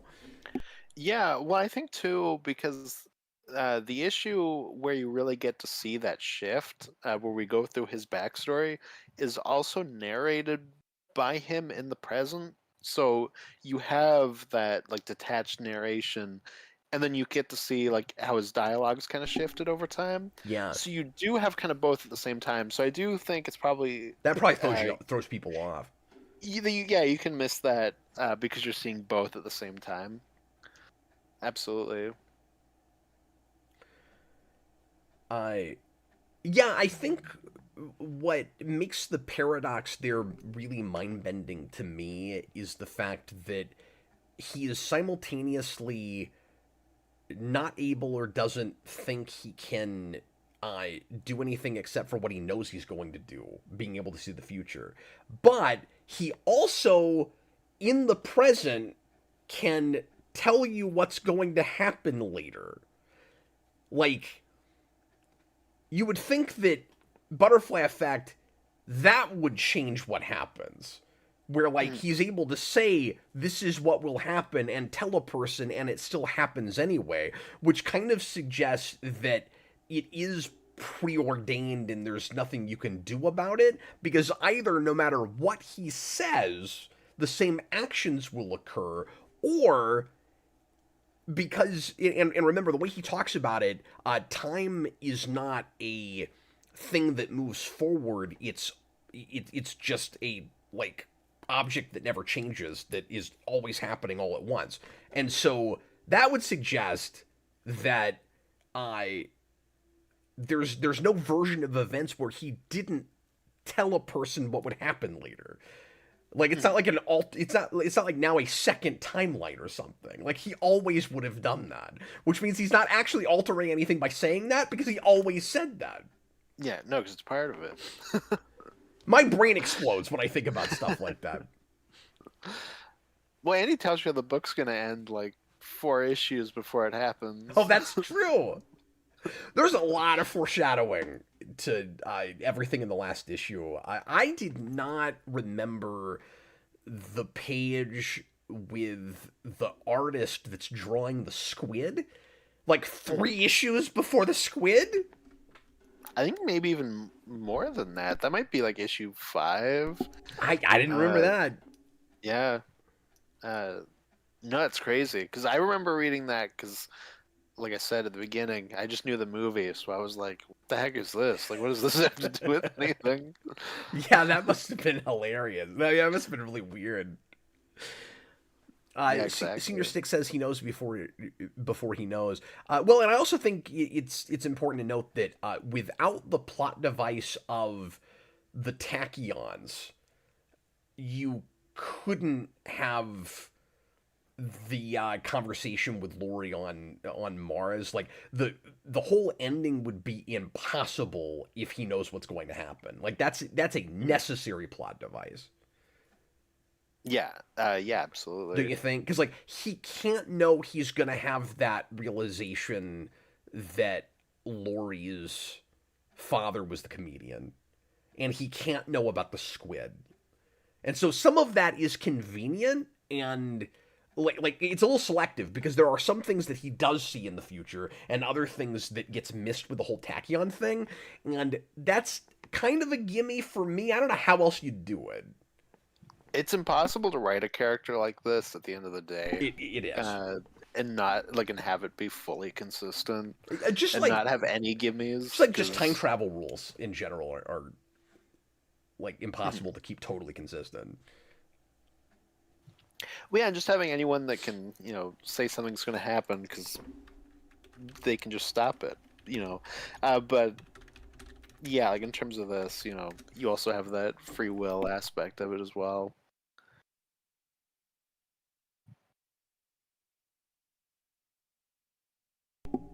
We keep that somewhat ambiguous, also, I guess. Mm-hmm.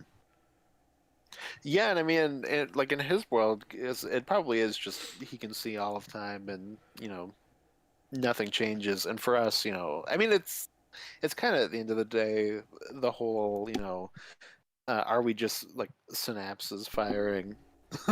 Mm-hmm. You know what I mean? Where it's like he can just see that, like, yes, that's what it is, but to the other characters, it's not.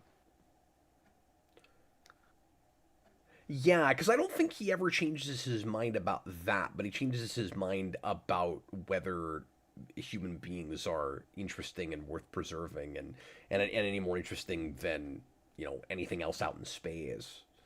Yeah, well, I like the way that he puts it too, where it's not like, oh, you made me realize that humans are worth having. It's more of a sometimes you need to be reminded of things. So it's like I already knew this, but I've kind of forgotten it over time. I needed that refresher. Well, again, that suggests that he's more human than even he thinks he is because he's got that lapse. Mm. Yeah, exactly. Because again, he's crushed. His girlfriend's left him. I mean, that's his motivation for all of that. Mm-hmm. Yeah, I mean, it's more complicated than that. I mean, part of why he's crushed is because he, like I don't know, maybe there's a part of him that misses being a person. Where like he talks about it like he doesn't actually care about people anymore, and he's above it all. And then there's got to be that part of him that doesn't like immortality. Yeah, and I mean, he can still get angry, like he does on the TV, where when we find out that he's supposedly been giving people cancer, yes, and he's got like a breaking point through that. Yeah, he flips out about that. Mm-hmm. Nicholas Bodo, the Manhattan issue is something you can only accomplish in a comic. Yeah, that's right. Hmm. Yeah, absolutely.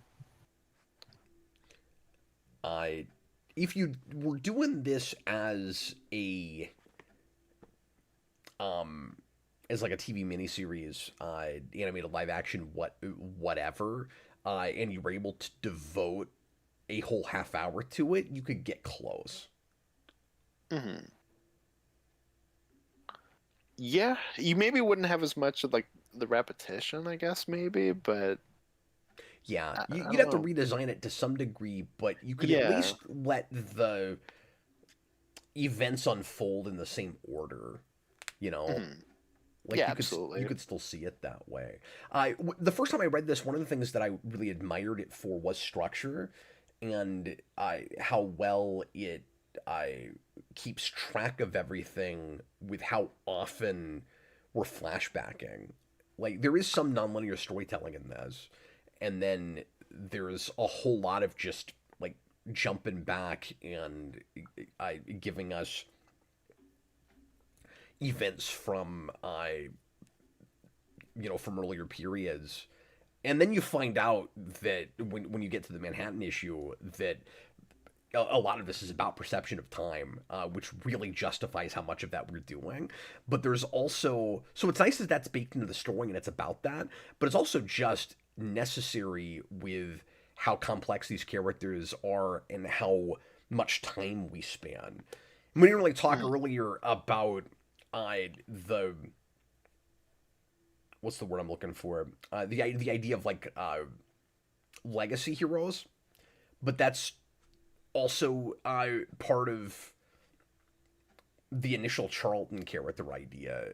Is like Blue Beetle. There were multiple iterations of that, and so this is doing the generational hero thing, and then Mhm. that naturally leads you to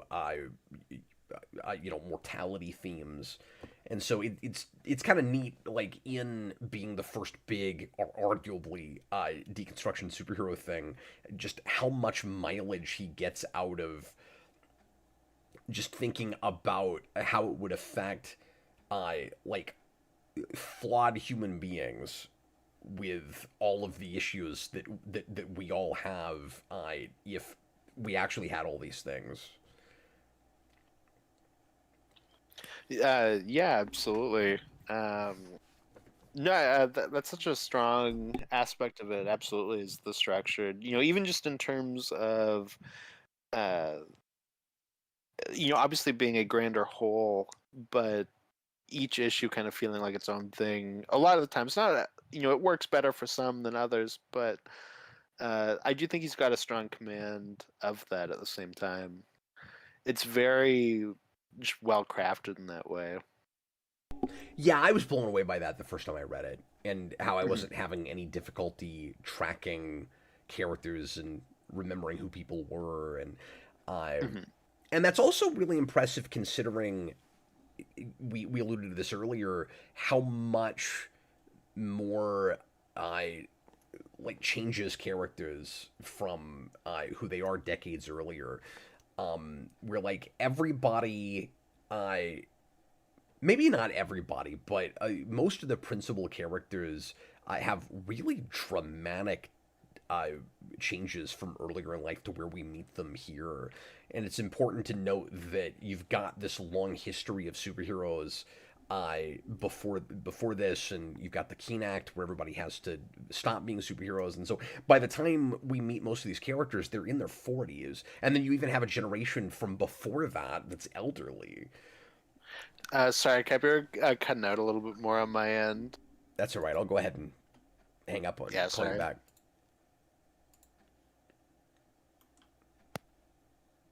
It's like every stream now. I'm really sick of Discord. Yeah, It's it's our those it, damn tachyons. it's our only decent option right now. But I miss Skype a bit. Yeah, those damn tachyons. They ruin our video calls. Stop it.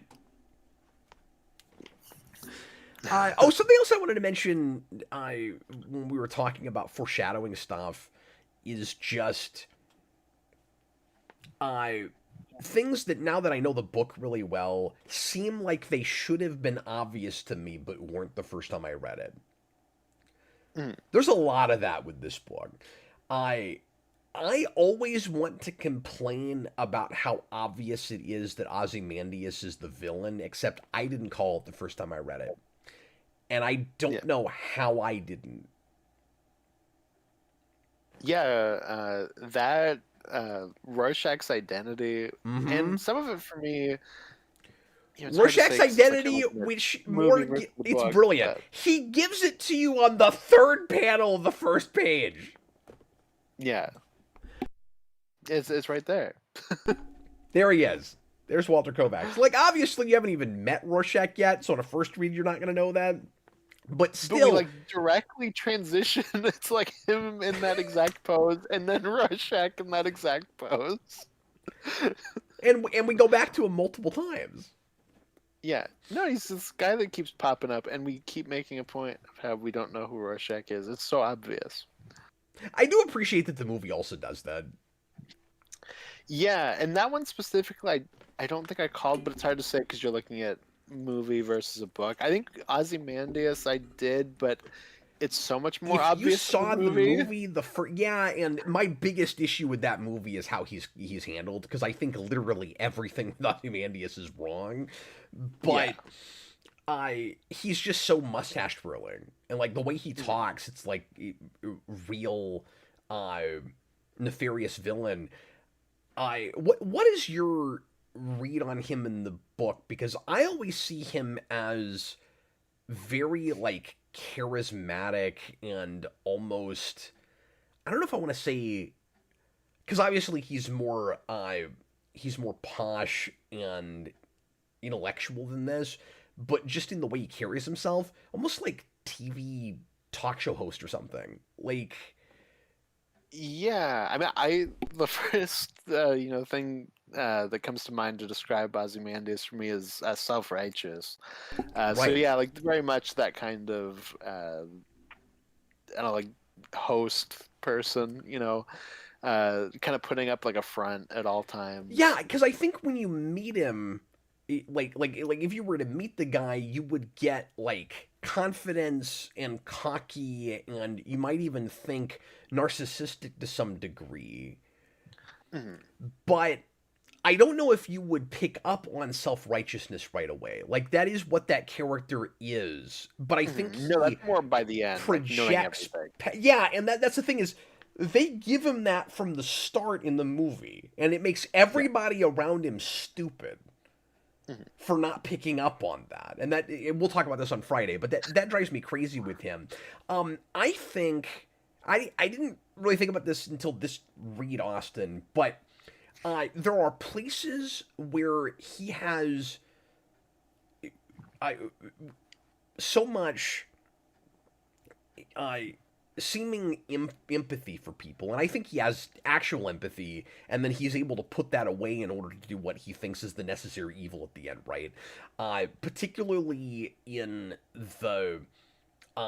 the Crime Busters scene where he legitimately thinks that just putting this group of superheroes together is a first step to saving the world, and you have the smartest man on the cinder speech from the comedian, and I'd forgotten about this. I like that by the end we learned that that's the moment where like that's his Kovacs and Rorschach moment. That's Yeah. the moment where he becomes Ozymandias, right? And he realizes that the comedian is right, and it's gonna take something a lot more extreme and maybe evil in order to solve what he thinks is the greater evil, right? But there are moments where he looks, and it's even talked about, almost sad. And I think that's the big thing that needed to be brought to that part. It reminds me almost of like Kingpin and Daredevil, where it's like, where is that aspect of him? Hmm. Yeah, no, that's a good point. Another thing I kind of forgot was just like his reach throughout all of this. Like he's everywhere in society. Like he's in your shows, he's in your what you're reading, he's in your perfume. Like he's like everywhere. Yeah, he's Like, Lex Luthor times 12. yeah, like he is everything. He is complete overreach. Yeah, and I never get this enough from the movie. So I'm always blindsided by it again reading the book. Like the idea is supposed to be he brings a level of futuristic technology to this alternate 80s. And so they have stuff that we don't have even now that That's a he's big thing I managed to complained about with reverse the engineer with show. Manhattan, with Dr. Manhattan. And Yeah, that was a big thing I complained about with the show, where they were like, "Oh, this is an alternate timeline. They don't have cell phones." I'm like, A, that technology existed back then, but B, Watchmen has like more futuristic tech from that, like because of Ozymandias and Doctor Manhattan. Like, they'd be more advanced than we are now. That doesn't make any sense, but that's And whatever. even if it stagnated, it would stagnate from that alternate 1985. So certain things would still seem more futuristic by your Hmm 2020 whatever. Yeah, exactly. Like, that's just such a random choice. But anyways, I don't want to ramble about that show No, I'm because with I you. could for I hours. agree. I've always agreed with you on that, though. That is Yeah. a problem. Uh, Oh, Nicholas Bodo says you guys are cutting out. I don't know if other people are having that issue. Just let us know in chat. We can keep going, I guess, but just let yeah, us that's know. surprising because everything on my end says that we've got a good connection. Hmm Let us know if anybody else is having that. Let us know. Nicholas Bodo, try just refreshing your browser and. Yeah, because I'm also not having any issues now, Mm-mm. like on our end. So, but yeah, just let us know. That sucks if that's the Uh, case.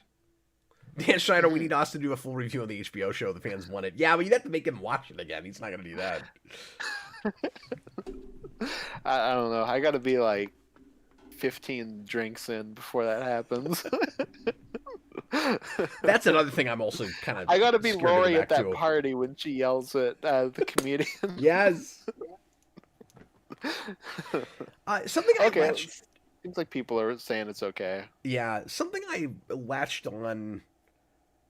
I latched on to Austin more this read than I had before is uh, the the thematic notion of nostalgia and why that's there. Mhm. Yeah, absolutely. That's probably something I probably wouldn't have really thought about back when I first read this, just being a kid. But uh, absolutely, that's like all over this book. Yeah, it's real prominent, and there's in even one of the 12 covers has the nostalgia bottle on it, Mhm. and then we have that intercutting in I think it's the penultimate issue with the snow globe that falls and breaks, and the nostalgia bottle that falls and breaks, which is of course symbolism of Veight's plan and that everything's about to fall apart, but he's actually behind it and is intentionally making it fall apart. But the I never really appreciated what the point of that word was with the book until I thought more about the generational superhero idea again and that whole speech that elderly Sally Jupiter gives toward the beginning about, and this is in the movie, of course, too, about the past seeming brighter and even the grimy parts of it, and I think ultimately that's supposed to be about Laurie's conception that or at least that's part of the point of it is like even out of really horrible things sometimes something good comes from that and so you look back in the past and there's this really uh, there's really awful things that happen but also uh, you can be I I don't know. I'm not sure how to put it, but like, because we'll look at the past with rose tinted glasses, Mhm. but then sometimes we're also weirdly right about it. You know what I mean? Where it's like, yeah, there were awful things there too, but then like this. this person came out of a horrible thing, so in a way the rose-tinted glasses were right. And so there's something there. This is not a fully formed idea, but in my brain. Yeah, I mean, you probably have it both ways because it's like there's a lot of like horrible stuff at the same time. Yeah. Yeah, absolutely. Like at the end of the day, it's that Dr. Manhattan all time is there, and we can all enjoy. Well, I it. think for Veidt, it's just part of his manipulation.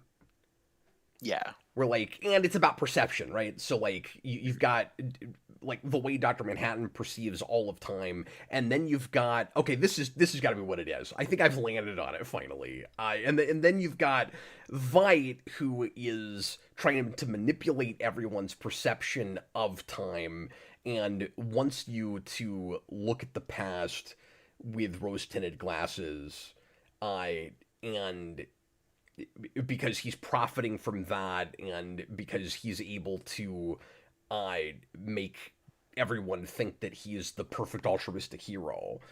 And so like they're looking at all of his history as he is the one good constant through everything. Like, could you argue that the nostalgia that he's wanting you to feel is for him? What I mean, that's in the past? very much. That's very much where his company kind of starts from. Where he even talks about how he cut himself off right before the Keene Act, so he doesn't have the same, issues that the other heroes do, who like carried on and then like kind of fell off with the public. He quit at that exact right time, where now people, still remember him as just this good person. And then he can kind of capitalize and sell off that too. Yeah, I wonder if he started his own comic company, if he could get superheroes popular in comics again, because he can sell action figures of himself, and people apparently buy that. Mm-hmm. Yeah, Ozymandias comics. Like, I'm kind of surprised he doesn't do that. Mm-hmm. It's probably there somewhere. I mean, there's Ozymandias stuff on the Black Freighter comics, so that's true. Like I said, he's in everything. He controls everything that you're looking the history of the Pirates comics, I had forgotten that was in there, and some of the back matter I had to skim because we just got too close to I had to like the last time. 2 issues, but everything else before that I was reading fully, and then the last 2 I had to kind of skim. I read as much of it as I could, but I forgot about the fake history about the pirate comics and all of the real people in comics at the time that are shifted to do pirates things and at different companies. Yeah. And Julie Schwartz is in there, and it's kind of neat to read that. I think Otto Binder is in there at one point. I think he's mentioned. I forgot that EC Comics came up. Yeah. Which makes a lot of sense because it feels like an EC comic. Like the most overridden extended EC comic, but it does feel like a story you would see in that. Yeah, we alluded earlier to the idea that both Rorschach and Ozymandias start in different places in their worldview to where they get even when we meet them. And again, that's a thing that I really didn't appreciate, particularly with Rorschach until this read. Austin, we saw some stuff in the back matter that I didn't remember reading before. Speak to that a little bit. Well, specifically with Rorschach, I thought it was interesting, because at the beginning you have the line that everybody talks about, the whores and the politicians. I was deciding on if I was just going to say it, and then I was like, we're quoting. It's fine. We're quoting it. It's in the book. And then that's immediately followed up with, good men like Truman. And I always thought that was interesting, especially. Oh, this is one of them. Austin, check out the panels. This is one of them. That if you. I actually lost digitally. You hung up. Oh, did you? But sorry. Let me pull it back up. No, it's okay. I wasn't even thinking about that. Yeah, it's all good. Let's see it. Can you see it? Yes. This is a thing that you don't appreciate as much in print, but if you're looking at it in digital, it does this.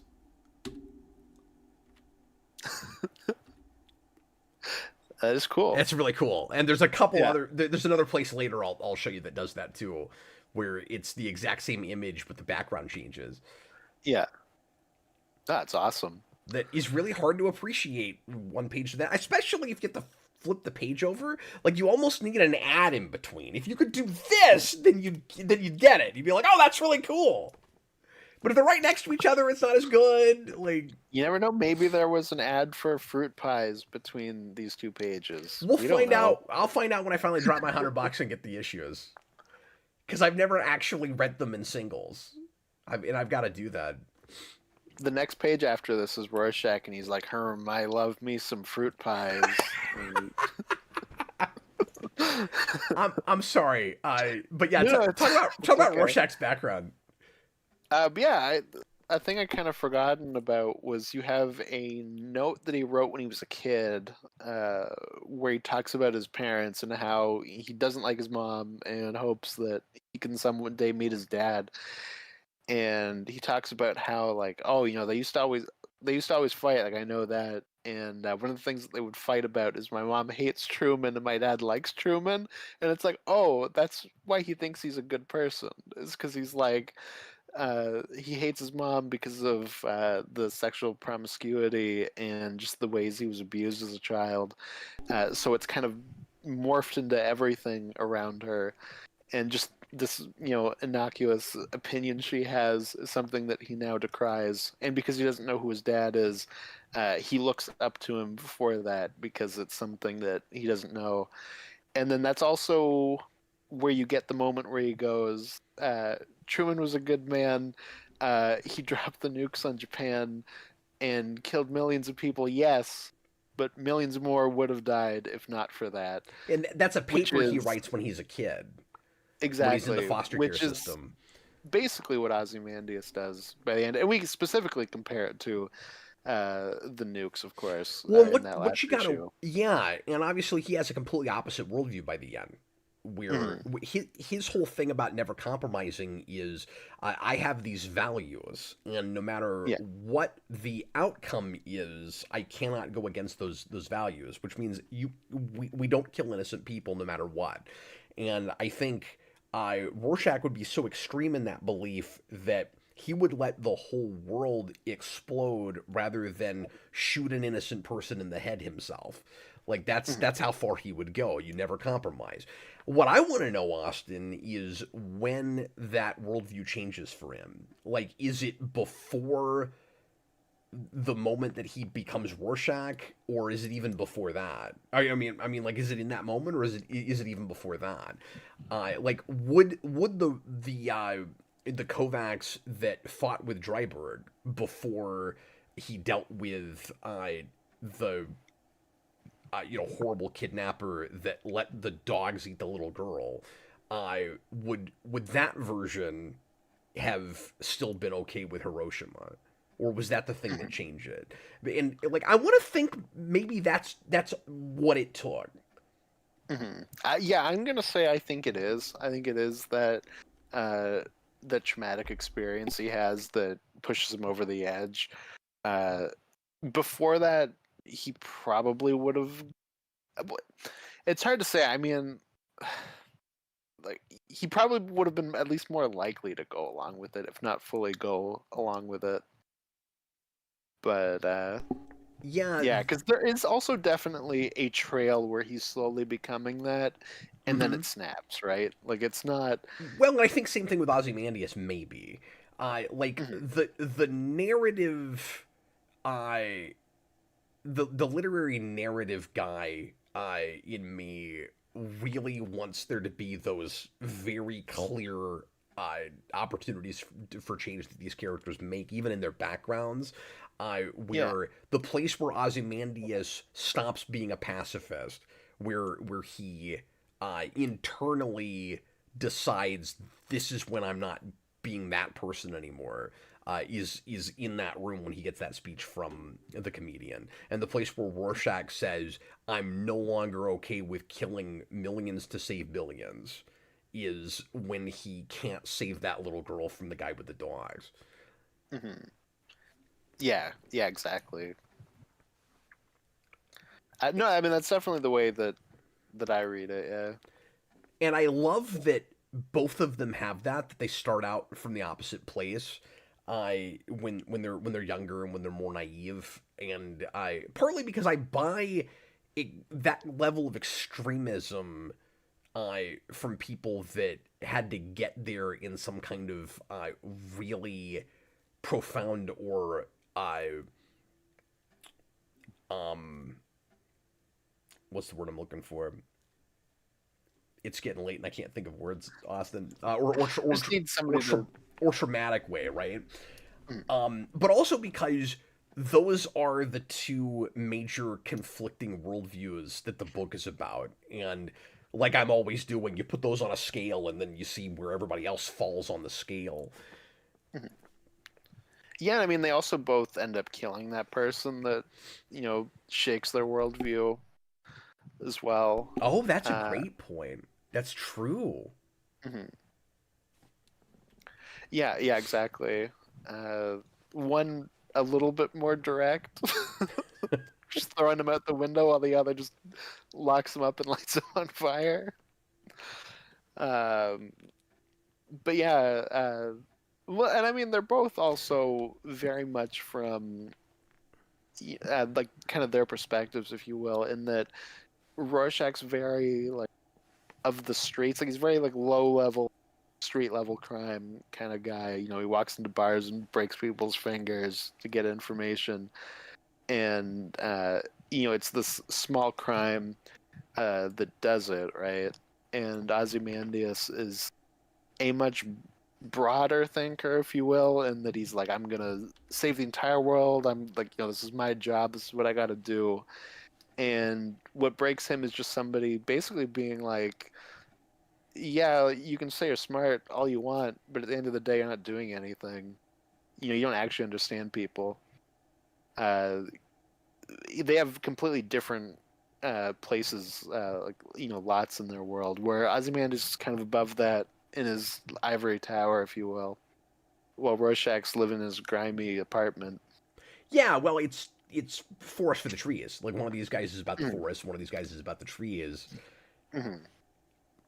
and Exactly. Thank you for arguably, summing all of that. no, no, no. I needed you to say all that before I would have thought of that. And I think arguably, what each of those guys, and this is why it's not cutesy. This is why it's not just, you're this person and then you become the exact opposite. I think they have to find themselves. I think each of those guys probably, I, because a lot of us are defined real early on in life, right? By major childhood experiences or something that happens to us at least by high school or college. And I think obviously Rorschach gets his really messed up tragic backstory with the way his mother treats him and he not having a father and all of that. Ozymandias is a little bit more complicated and happens later, I guess. It is not really the tragic thing. Um, Mhm.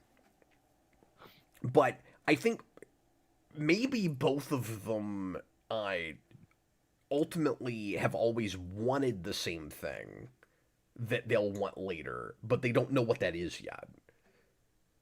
Mhm. Right? And that's the big thing that's different between them, where I like Ozymandias starts as a pacifist, but what he really wants is to save the world. And Rorschach starts off thinking he's more utilitarian, but what he always wants is to do the right thing. Mhm. And those are not compatible things. So that's the Xavier Magneto thing. They want different things Mhm. going all the way out. Yeah, and something I thought was kind of interesting, an interesting parallel that I'd completely forgotten. Obviously, I know one side of this is just inherent to the character. With Ozymandias, you get it kind of near the end, which is when he's talking about things to invest in. He's talking about like war and like because there's going to be war. There's a lot of like sex and advertising, and that's kind of the baby boomer thing. Is that's how we're about to go into war? And he's like, put money into is like porn and like just different like sexual things. Like that's a way we can make short-term money. But And I then think it's very diapers and stuff because yeah. you're gonna have more children that are gonna be born, and then that's weird because he knows if his plan works out, he's gonna have something akin to a utopia, and it's not actually gonna work out that way. Mhm. But maybe in Utopia, he thinks more people are going to be born. They're not going to be killing each other as much. Well, that's I don't possible, but know. he wouldn't be putting But his money into some of the same stuff you would for war, which made me mhm. wonder if that was just a red herring for the people he was talking to, but then I wasn't sure. I'm not actually sure Yeah, why he does that except just to throw the audience off. That one I yeah. actually quite foul on a little bit. No, that is fair. That is more so for the audience. But I just thought it was interesting that you do have like one line about how he's profiting off of sex things. When that's obviously everything that Rorschach is opposed to. He hates That's sexuality a in good any point. form. That's another thing that I had never caught before is because obviously tons of symbols in this book that mean different Yeah. things. And one I'd never appreciated before is couple is the silhouette of couples entangled in making out or a sexual act. It comes up a weird amount. I didn't It's always remember. specifically that like the two people like that. Yeah, Yeah. and Yeah. it's like 7 or 8 or 10 times. I think even more than It's that. maybe once in issue at least. Like it comes up a lot, and it means different things to different characters. But primarily, it's Rorschach's hang up with sex, and Mhm. then also I guess um the you know the yin and yang, the positive and negative of the the sexual act, and then the product of it with Lori by the end, because um we use that image even I think with if I'm not mistaken uh with Sally Jupiter and the comedian with their coupling and his being in her being born. I think that even comes up somewhere. Yeah, possibly. That one's not jumping out straight to me, but like you're probably right about that. If it's Like, not there, I think it is. If it's not there, it should be because we're then paralleling that with her and Dryberg because we do it with yeah, and they them, do it with them a lot, like quite a few times. and so that strikes me as foreshadowing what we'll learn about her birth. Mhm.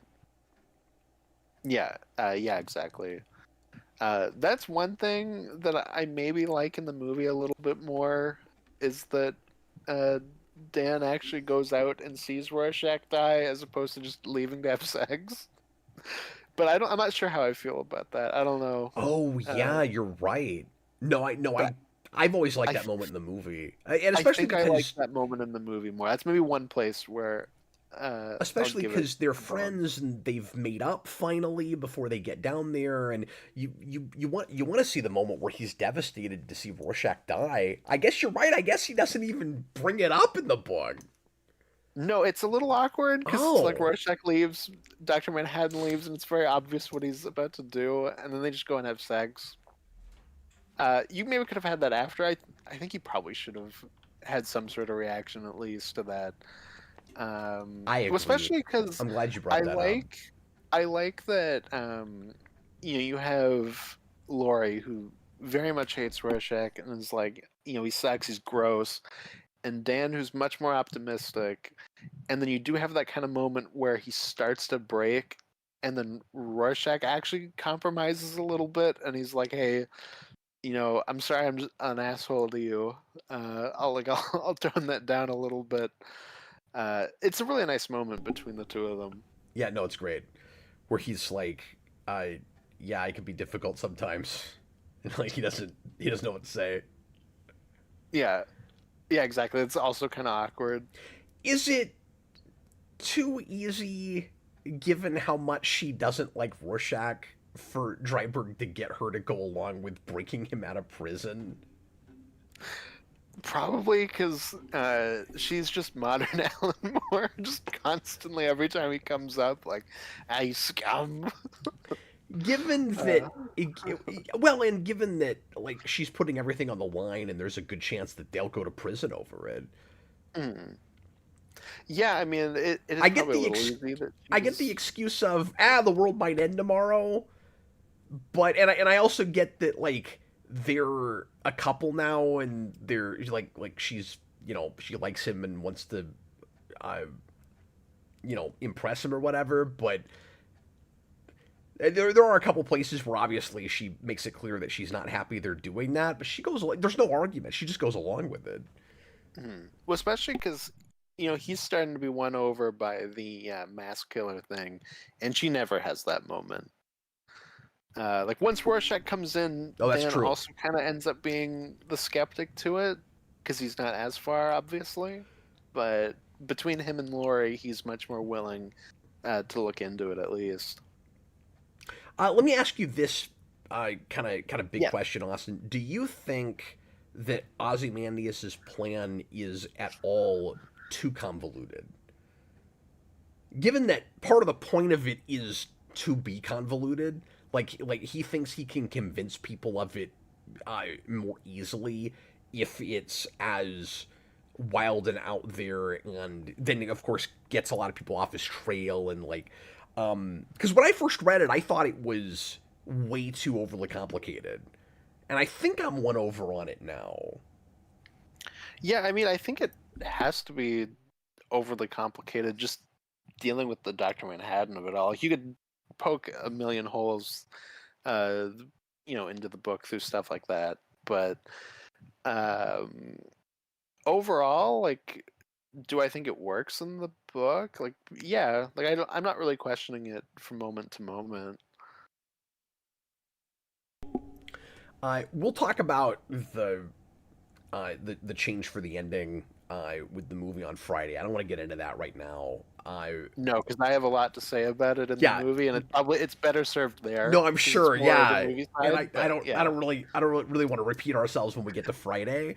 Um, exactly. when I first read it, I did kind of raise my eyebrow at the whole squid idea, and I thought it was maybe a little bit too goofy and out there for this.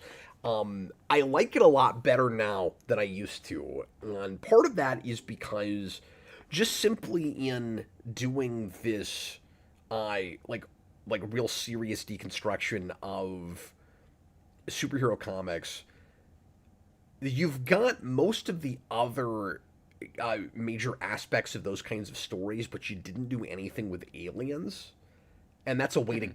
get that in there, and just with like big weird pulp monsters.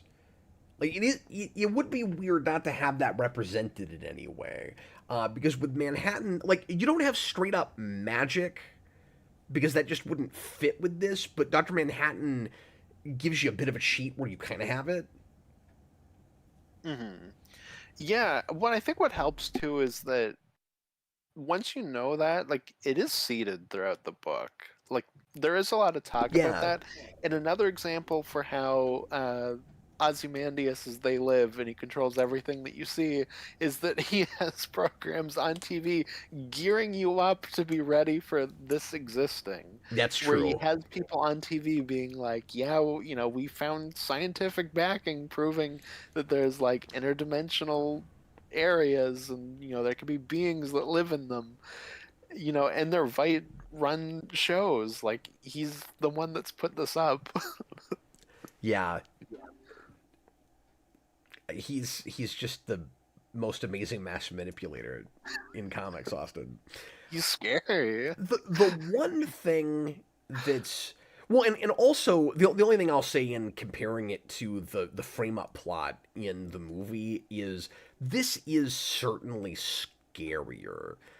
Like what it does to like like everybody around it with the like psychic energy thing, and it giving the survivors nightmares and all of that, like it is much more believable to me now that people buy that as a real alien thing than it used to be. The only thing that I think is kind of strange about it is just the idea that, and tell me if I am misunderstanding something or if I'm missing something, that Veidt just found some psychic and took his brain and then Yeah, made that that's something I'd forgotten about.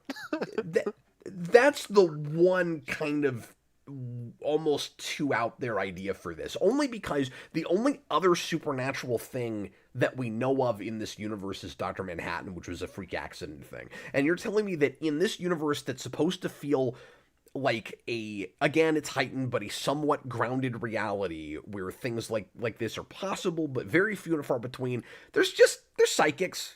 I don't know. We just have those. There's just like, it's like Babylon 5. I was always weirded about that with Babylon 5 too, where it's like it's supposed to be our future, but they're psychics.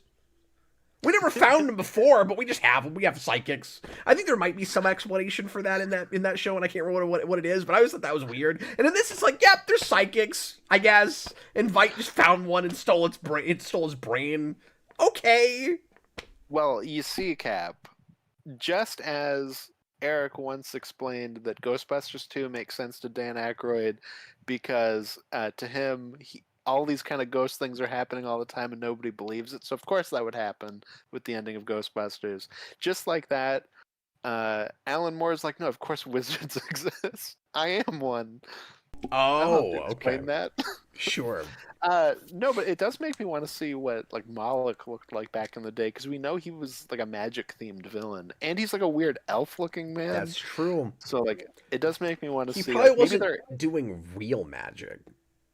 Mm-hmm. No, he probably wasn't, but he is also, like I said, like an elf man. So like there might be a couple of things that aren't quite Dr. Manhattan, but are pushing it a little bit. That's a good point. Where it's like, how did he get those ears? Like, how's he an elf man? Did he like surgically do that to himself, or was he born that way? Or is there a whole race of people that look like that? Is he like a Morlock or something? Mm-hmm. Yeah, exactly. No, that's a really good point. I had forgotten that he has another scene in this, because I think they left that out of the movie. I think he only shows up the one time. Yes, I think... Now I'm questioning it. I think you're right, but that's the type of thing. We'll find out later this week, but I'm pretty sure he only gets the one scene. That's probably like an easy thing that you can simplify while making a movie, right? Is knock that down into one scene. I had just forgotten that he even had another scene. Mm-hmm. No, very true, very true. One thing that, again, trying not to talk too much about this, but going back and rereading this, and again, I've seen the movie a lot more than I've read the book, and going back to this again, I found only because my wife loves that movie, I found myself, kind of wishing that somehow there was enough real estate in the film to give Rorschach's therapist his full character arc.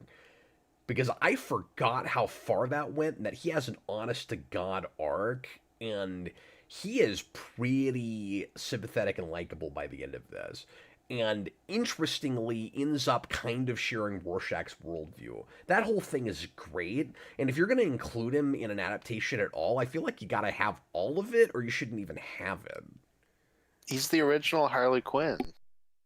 That's hilarious. But yeah, the idea that he comes in, it's just about his reputation, and he wants to prove that he can rehabilitate Rorschach because Rorschach's famous, and it'll be good for his image. And then increasingly, he wants to actually help people like Rorschach, and it drives his wife away. Interestingly, and maybe ironically, because, and she's awful, by the way, yes, but because it hurts her and their family's reputation, and she's very superficial, and that ultimately is all she cares about. They could have made it more about just her not wanting to see her husband get hurt, but no, it's much more about you embarrassed me in front of guests, and then you get to the end Guests and who were she's like, asking for him to tell them things, and then when he did, they were offended. so that's a little over the top, but I like the Yeah. overall arc of it. We're at the end, she's like, yeah, you can come back home to me if you'll stop working with dangerous people like this, and he says no, and basically gives the "I won't compromise" Rorschach speech. That really hit me this time around, and I've completely forgotten that was his last scene. Mhm. And I think that's one of the more interesting arcs in the book. Actually, and that character's uh, kind of important. Mhm. Yeah, absolutely. Well, because you could easily cut it off at just, oh, talking to Rorschach kind of broke him. Uh, but you're right. Like Yeah, he has like he is kind of trailing out of that, and is a better person for it. and kind of highlights and again whatever Moore's intention was with it in the story. I feel like he kind of highlights what is endearing about Rorschach. Mhm. Yeah, well, because I mean, we can rip that band-aid off. We've gone on long enough. Oh no, is there a Band-Aid ripoff? No, I was just gonna say, like, just getting into the ending that, Yeah, like, yeah, you know, as bad of a person as he often is, I do feel like the reason why you do have a lot of people that really side with Rorschach is that and again, it depends on your worldview because you could see it as Ozymandias, but uh, I do think he's ultimately the only one that's kind of heroic in any way by the end. The only one actually willing to stand up for what he believes in and not murder innocent people for it. Even Night Owl and Silk Spectre are fully willing to just drop it and turn the other cheek. yeah. Uh, Like you can see both sides of it. I mhm, Me personally, my morality is very offended, if I have to put it that way, I guess, by we're all going along with this massive lie. Partly because it's wrong, and partly because historically that is never sustainable. Like No, and I think somebody's it's gonna find out about it, and then it's gonna become completely pointless eventually. Now, the other side of it is when you say, they're willing to go along with murder. Yeah, but the murders happened already, and like they couldn't do anything to stop it, and they tried, and they failed, and then it's like, well, all these people are dead, and if we if we out Ozymandias, then World War III might still happen. And we haven't even really talked about the doomsday clock of it all, but like I we were already on the brink of war with Russia, and they're probably going to send the nukes, and we're going to send ours just in case. All of that's going to happen still, if we don't let Veidt's plan play out the way it's going to play out. So like then you get into the is this the lesser of two evils kind of question. So I'm with you. I also feel like Rorschach is the only person that feels like he's actually doing anything heroic. And also, if it was you, mhm. like what would you do? And you can't know that unless you're in that situation. Absolutely, absolutely. I mean, let's be honest. 80, 98% of people uh, in the situation are Dan Dryberg. Yeah, Most likely. But uh, no, what was I going to say with that? oh, I'm sorry. Yeah, I mean, no, it's okay. No, I feel like with Ozymandias, it's a place where I don't think he's actually learned anything. Where I don't think, because Yeah, the big thing is that, he's like, oh, we're the superhero team, we're gonna save the day, yada yada. And the comedian's like, no, no, you don't understand. You don't understand the underlying issues of what's actually wrong with the world. And he still doesn't at the end of the day.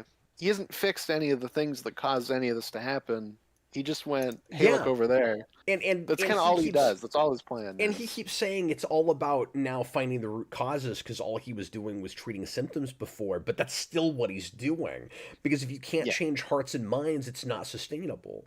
Like, you can't force a utopia. And, like, maybe you can for a while, but the only way to change the world more positively for the better and arguably like a full-on actual utopia is impossible for all the reasons that the book suggests. Here's everything that's deeply flawed with the human condition.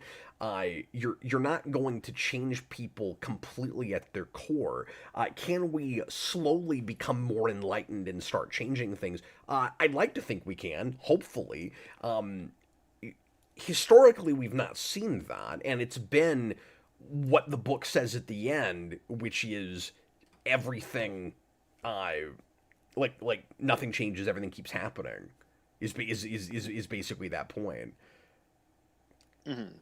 It's Yeah. a cycle, which suggests that of course, eventually everybody's going to find out about this, and you're just going to be right back to where you were in the first place. Well, even if they don't find out about it, like I said, the main reasons these people are in conflict haven't changed. You just went, "Hey, look, there's another threat that's worse." Yeah. So, like, what stops all of that from bubbling back up? And on top of that, you'd eventually have to double down. Like, how far away do you get away from this alien invasion, ignoring the Rorschach journal side of it? How far away do you get from this, where you have people go like, "Oh, maybe that was just a one-time thing. Like, it's never happened again." Well, if you get too Like, many would you have to keep generations, doing it? like speaking of generations, and this is part of the reason that history tends to repeat itself. If you get too far down the line, nobody's gonna remember it. They're not going to have been there when it happens, and knowing about something and having experienced it are two very different things. Because Ozymandias's plan is basically the same as like the Futurama episode where they launch the trash into Yes, space. yes. Eventually, it's gonna come back, and you're gonna have the same issues. You didn't solve any of the underlying But problems. what'll happen is you'll get far enough down the line, and you'll have people that weren't there when this happened, and they'll go, well, I don't know, maybe the aliens won't come back. Like, Hmm. maybe what we want is more important than that. Now we'll take the risk because we're not scared. We weren't there when it happened. We see this historically time and time again. Hmm. And again, not to get too political, but like I feel like we have this a lot now where we are generations away from the last time anybody remembers being at least in this country, full on war with another nation. It changes the way people operate and think. It's why people say that the generation that fought in World War II is the last greatest generation. Hmm. Yeah, for sure. No, I think that's part of why, like I said at the beginning, I just have that issue of like going back and forth between their arguments because I just don't really see Ozymandias's argument, and that's not an issue against the book. Like I said, I think you can read it any way you want. That's just kind of the way I see it, where I'm like, oh, here's all these issues with him as a character Yeah. and his plan. So, like I said, it doesn't come off as an issue to me as much as um, the underlying problems built into the character and how I see him. Yeah, well, and you can you can see why people would think that Rorschach is just as bad going the other direction. Hmm. Like, I is there some kind of midpoint between virtue-based ethics and ends-based ethics where on the one hand, I like you want to be principled enough where you don't say I think anyway that it's okay to kill X number of people as long as you're saving X number of people. But at the same time, is it going too far the other direction to say, let's let all these people die so that this one person, don't compromise my own principles in some way? Now, I personally feel like one of these is worse than the other one. which tells you something about me and how I think and how I feel about things. And it's hard not to be vulnerable and show that about yourself when you talk about these things. But I'm somewhat sympathetic towards people that do feel like Rorschach is just as bad as Ozymandias, I guess. I don't share that. I think he's much scarier. Well, it's because one of them is scarier on a broader scale. Like, they're both at the end of the day scary people, but they're kind of But ranged but I also in think why they're scary. right. But I also think one of their philosophies leads to ruin before the other one does. Yeah, like I said, one of them is just much grander. No, I agree completely.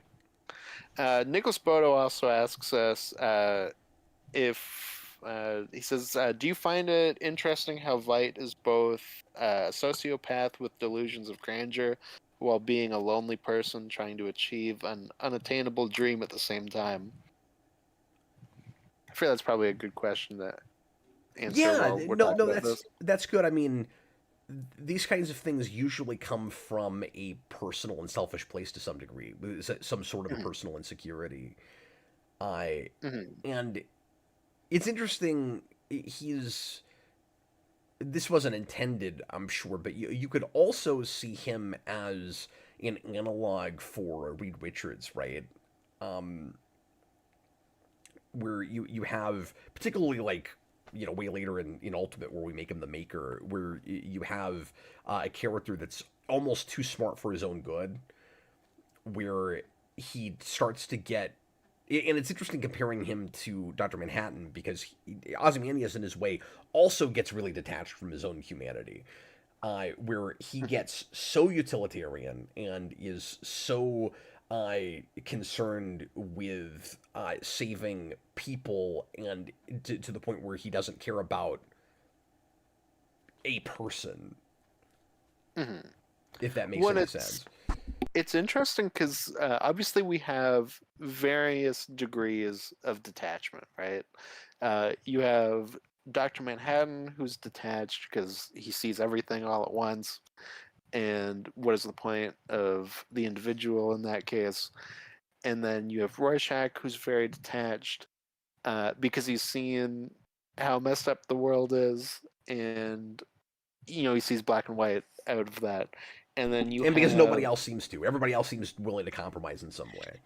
Yeah, exactly. They don't see that same darkness that he saw. And then you have Ozymandias, who is detached because of like a personal slight, basically, in that the comedian basically told him he's not as smart as he thinks he is, and that like completely like That's true. obliterated him as a person. So like he is as detached as they are out of like the pettiest thing. Well, yeah, I see why you're looking at it like that. Yeah, like it's petty in that way, but also the idea that, but it also makes him feel like inferior. That Mhm. Yeah. he thought he could solve this problem, and it's much bigger than him. So yeah, I'm with you. You can boil it down to I was told I'm not as smart as I think I am, but there's also the somewhat more altruistic part of him that really does want to save the world. And there's the question of, but does that he's wanting to save the world, is that actually just ultimately vanity? Mhm. No, exactly. And I think Absolutely. in your that was an excellent breakdown, Austin. But in your assessment, you have to put the comedian in there too, because Sure, sure. he has the same He's thing very much Rorschach there too. does, in that he's got this Matrix level. I've seen the world, I've seen people as they really are, and nobody can see it the way I see it. Mhm. And he has the more human version of the Joker philosophy you'll get in the Dark Knight. Mhm. When he, in a lot of ways, is a more extreme Rorschach, uh, you know, to the broader scale of he's not just beating people up on the street, he's, in other countries, or, assassinating presidents. Uh, you know what I mean? Yeah, and like we're not I we're not as enlightened as we think we are, and superheroes are not actually superheroes, and so like why the hell not? Everything is just a big joke. Mhm. Yeah, exactly. You know, it's interesting because I hadn't thought of this until you broke it down like that. But with Ozymandias having his whole worldview shattered by the comedian, it's interesting that then Vite turns around and does the same thing to him before he kills him. Yeah, that's true too.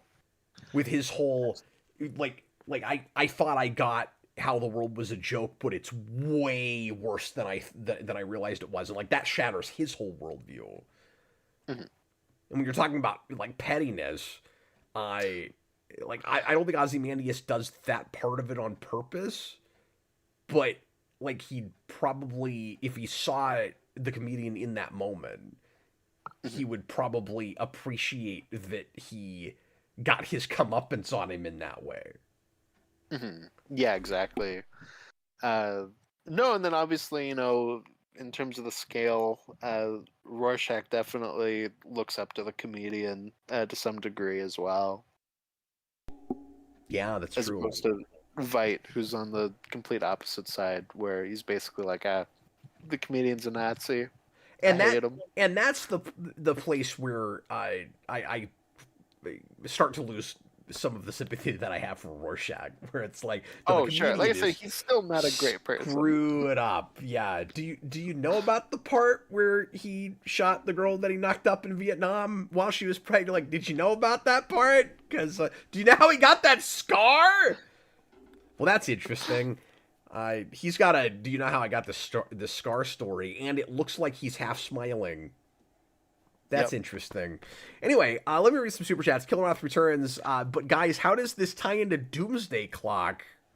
Well, let me tell you, because you can easily break your brain when you think about it, because DC Comics still exist in this world, and they talk about them, and then so Yeah, apparently, that's true. uh, Dr. Manhattan read Hollis Mason's book, went, huh, he likes this character Superman, that sounds cool, and then he went away and then created him.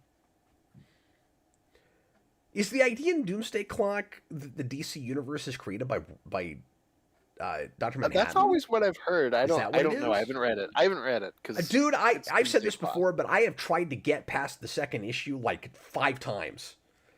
Mhm. And it's just such a friggin' slog. I've never been able to do it. Like, I don't like what Yeah. I've read of it, but I bought it all. I bought most of it. I At some point I will finally force myself to finish that, but I've Yeah, not I heard always good assumed things. that like the idea was that Doctor Manhattan created the DC universe, but that could be completely off base. I mean probably so. I just assumed that it was another world in the multiverse. Okay, great. Says that he thinks that he created, or he at least asks if it was him creating the New 52 universe. But then Tyler Sayers says that he does not create the DC universe. Okay. So Because I was going to say, yes, that is kind of brain breaking. That you'd have, like, Action Comics #1 referenced and stuff like that. But if it's just a world in, and I'm not saying I like this, I want Watchmen to be totally separate, but if the Watchmen universe is just, this is so fanboy to talk about, if the Watchmen when Tyler universe, Sayers just came back and said that he does create the New 52, so it's not DC in general, but he creates the New 52. oh, okay. That's kind of convoluted with Flashpoint and all that, but all right. But anyway, let me just say this real quick. If you had forget that they did that, if that's what it is. If you had Watchmen as just one of the universes in the grander multiverse of DC, your out for that is Grant Morrison's Multiversity, because Multiversity does a lot of stuff with comics as reality, like inside of other realities. So I could buy the idea that there are universes where DC Comics exists as a fiction inside of a Uh-huh. multiverse where in other realities it's not a fiction but is a reality. I Mm. partly because Grant Morrison did a bit of that in Multiversity. But then you're gonna piss off Alan Moore because that's his wizard enemy. Well, yeah, sure. I mean, that's. But you're gonna piss him off either way. You're doing more Watchmen. Hey, I'm not talking about any specific creators and what their intentions are. I'm just talking about how. Or their magical ability. Yeah, yeah. I'm just talking about the canon is given to us. It's possible. Whatever. Yeah, exactly. I feel like the last 10 minutes were a complete waste of time. Bob the Hun, $2 super chat. Rorschach was also affected by Kitty Genovese. I don't know what that Kitty means. Genovese. That's the woman that ordered the dress that gets killed. That's right. And it's the dress that becomes his mask. Yes. That's like the thing that kicks him off to become Rorschach, but not. I'm glad he brought that up. Rorschach. So yeah, I'm glad he brought that. So that's the tragic event that makes him become a superhero called Rorschach, but he's not yet Rorschach with a capital R. Like the way he's not done for. The way he'll think of himself later, and that requires the death of the little girl. Where he describes it as it's Kovacs dressed as Rorschach. Yes. Basically, it's like if Batman had a period of time where he thinks of himself as Bruce Wayne wearing a batsuit, and then later he thinks of himself as Batman who pretends to be Bruce Wayne in order to get by in his regular life. It's that extra step in between. If you're looking at it from the movie perspective, Batman voiced Rorschach is Rorschach, and that Rorschach is in that weird scene where he's pitch shifted to sound younger, and it makes it sound like he's got like a Marty McFly voice mixed with his Batman voice. That is a baffling choice. We'll get there when we get there. I can't wait. Killer Moth returns $5 super chat. Dan seeing Rorschach die is a neat reflection of the crime comedian does to Silk Spectre, especially since the original Night Owl exposes that in his book. Sure, yeah. Help me out, Austin. Because it's getting late and my brain's not working. Oh, he's talking about earlier when I said that I like in the movie that Night Owl's actually there to see Rorschach die. He's saying that he thinks like that's part of why it works, is that it's a reflection of. But in what way? I'm just not getting that. Like, what does that have to? He's talking about. I guess just that he's seeing them like brutalize like another hero. I guess. One, like the original Night Owl's the one who brought that. The more I have to explain it, the more I'm losing it. I don't know. Yeah, sorry, I'm not getting how that's related at all, because none of I think it's just like those characters are even there. Like, no, I think he's saying that you could just like parallel it visually with like the same way of him walking out. Like you can show it in the same way, I guess. Okay, but he's talking about that paralleling the rape scene. Yes. Okay. Where he would be like the Hood of Justice walking in and seeing it happen. I see. Also, part of what I like about how the movie does it is that his blood forms a Rorschach test. I like that a lot. Cool. Yeah. Yeah, that's a good choice. Well, and when I saw that in the movie, I was like, I must have missed that in the book, and then I went back and looked at it. I was really surprised that there wasn't a panel that did that. Especially because that's very soon after you get the smiley face in Mars, and it would have been cool to have that with both of those characters. Yeah, exactly. But oh well, it's not here. There's something else I was going to mention, but I can't remember what it is. I'm going to finish up these super chats. Thank you guys. Appreciate you. Dan Schneider, $10 super chat. If Rorschach was able to kill Veidt and avenge the millions of people, would he be okay with keeping the secret? I always assumed he wanted to tell so that Veidt would pay for what he did.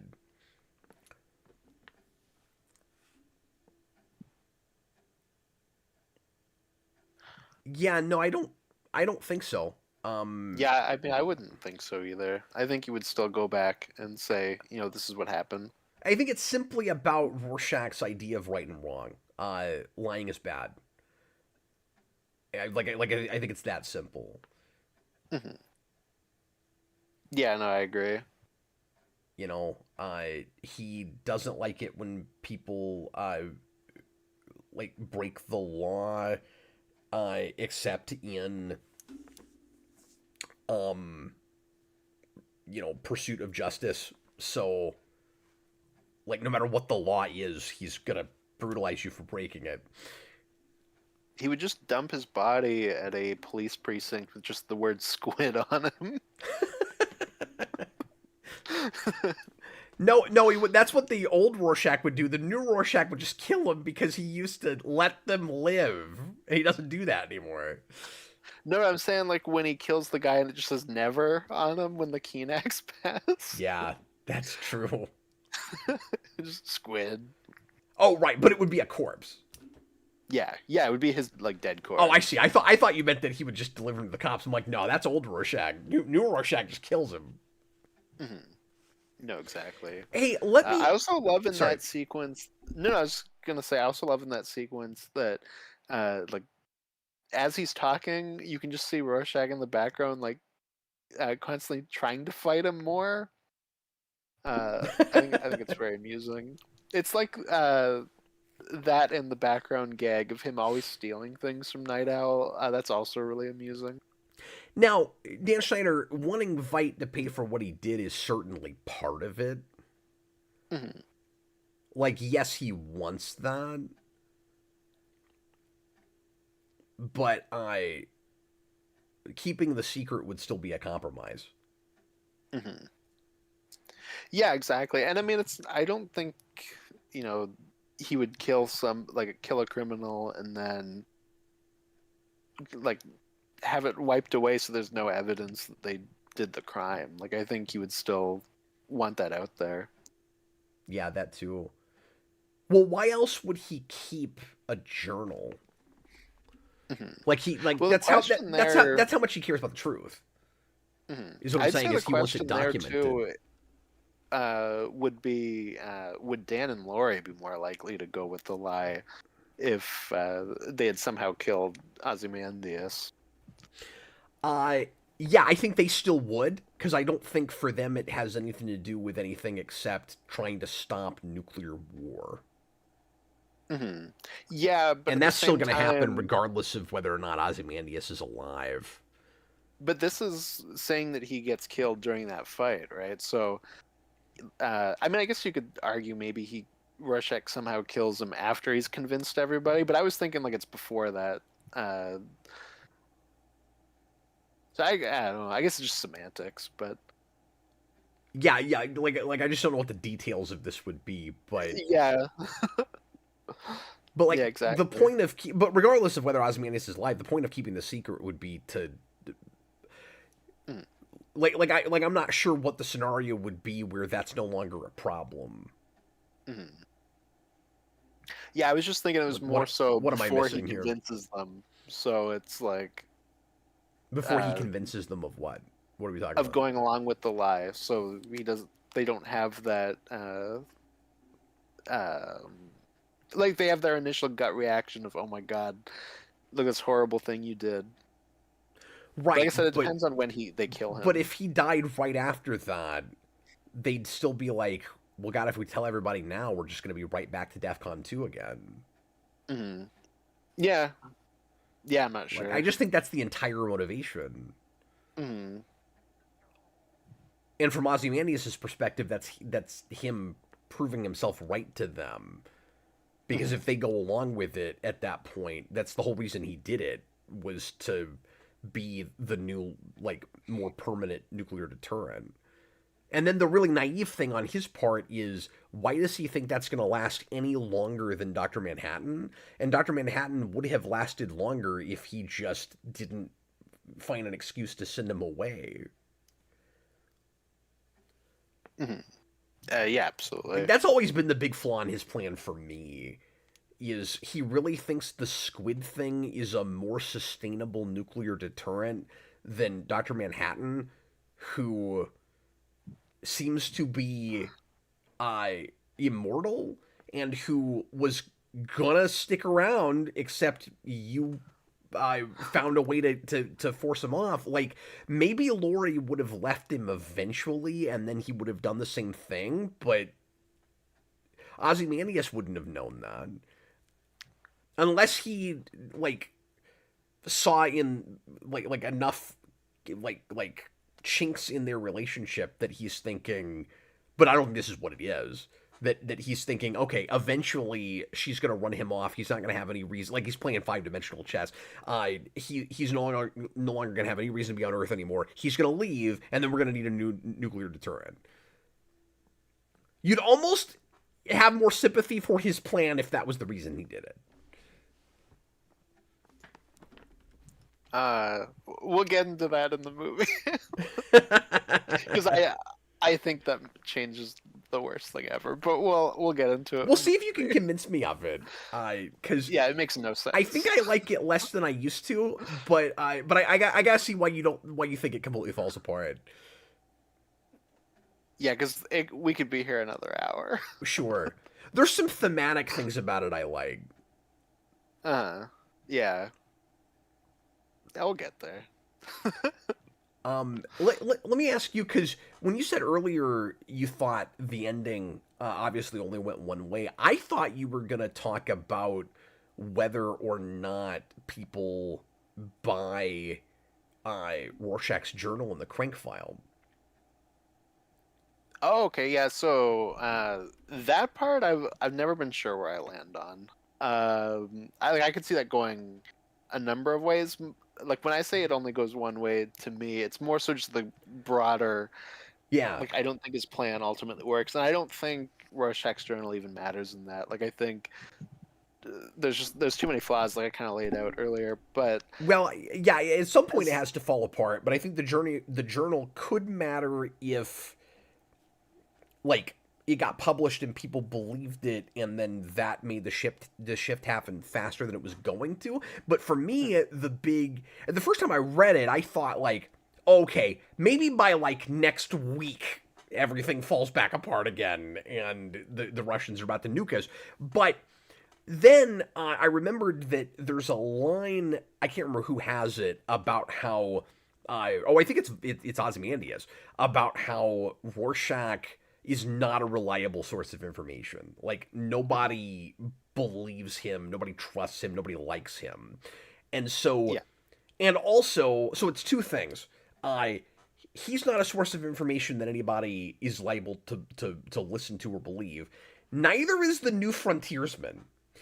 And particularly in Veidt's New Utopia, that is probably even much more left-leaning than anything you've seen before. Like, there's already apparently a law against publishing anything against Russia. That was fast. But we're told, like, you're not allowed to do that anymore. So then immediately you go, oh, well, the country seems less freer than it did before, so, like, that's not good, but at least we're not going to have nuclear war. Okay. And then I'm thinking, well, then the climate is going to be such where people are going to be even more suspicious of a right-wing newspaper. So, like, there's that. And then there's just how many people even read that, and then how many people are even that wrote it, and even if they do believe that, will they trust anything he has to say? And so, like, the more I'm thinking about it, in the grand calculus, I have no idea. Yeah, I mean, how much that actually affects the future. That and his journal doesn't give everything away. Like, it requires a level of, you have to look into it. That's true too. Basically, all it says is that Ozymandias did something. Go look at him. Yeah, that's true, because he wasn't able to do an entry with everything he learned in the Arctic.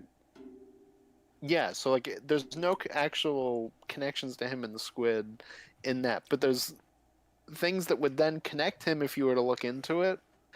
So there's, like, a whole bunch of things that have to go. That could go in a million different directions with the journal. That's why, at the end of the day, I don't really know where I fall on that. But at the end of the day, I think that Ozymandias' plan falls apart. But I The question is when. It's how long can he exactly, make that society work? yeah. I give it 5 years, 10 years, like without the crank file thing. Mhm. Even Y- Yeah, I would. I'd probably only give it like a couple of years, 2 years, 3 years. Then we're at each other's throat again. I, what's interesting about it though is the fact that I forgetting this uh, alternate history, we in reality, of course, never actually came up to the brink of war like this. Mhm.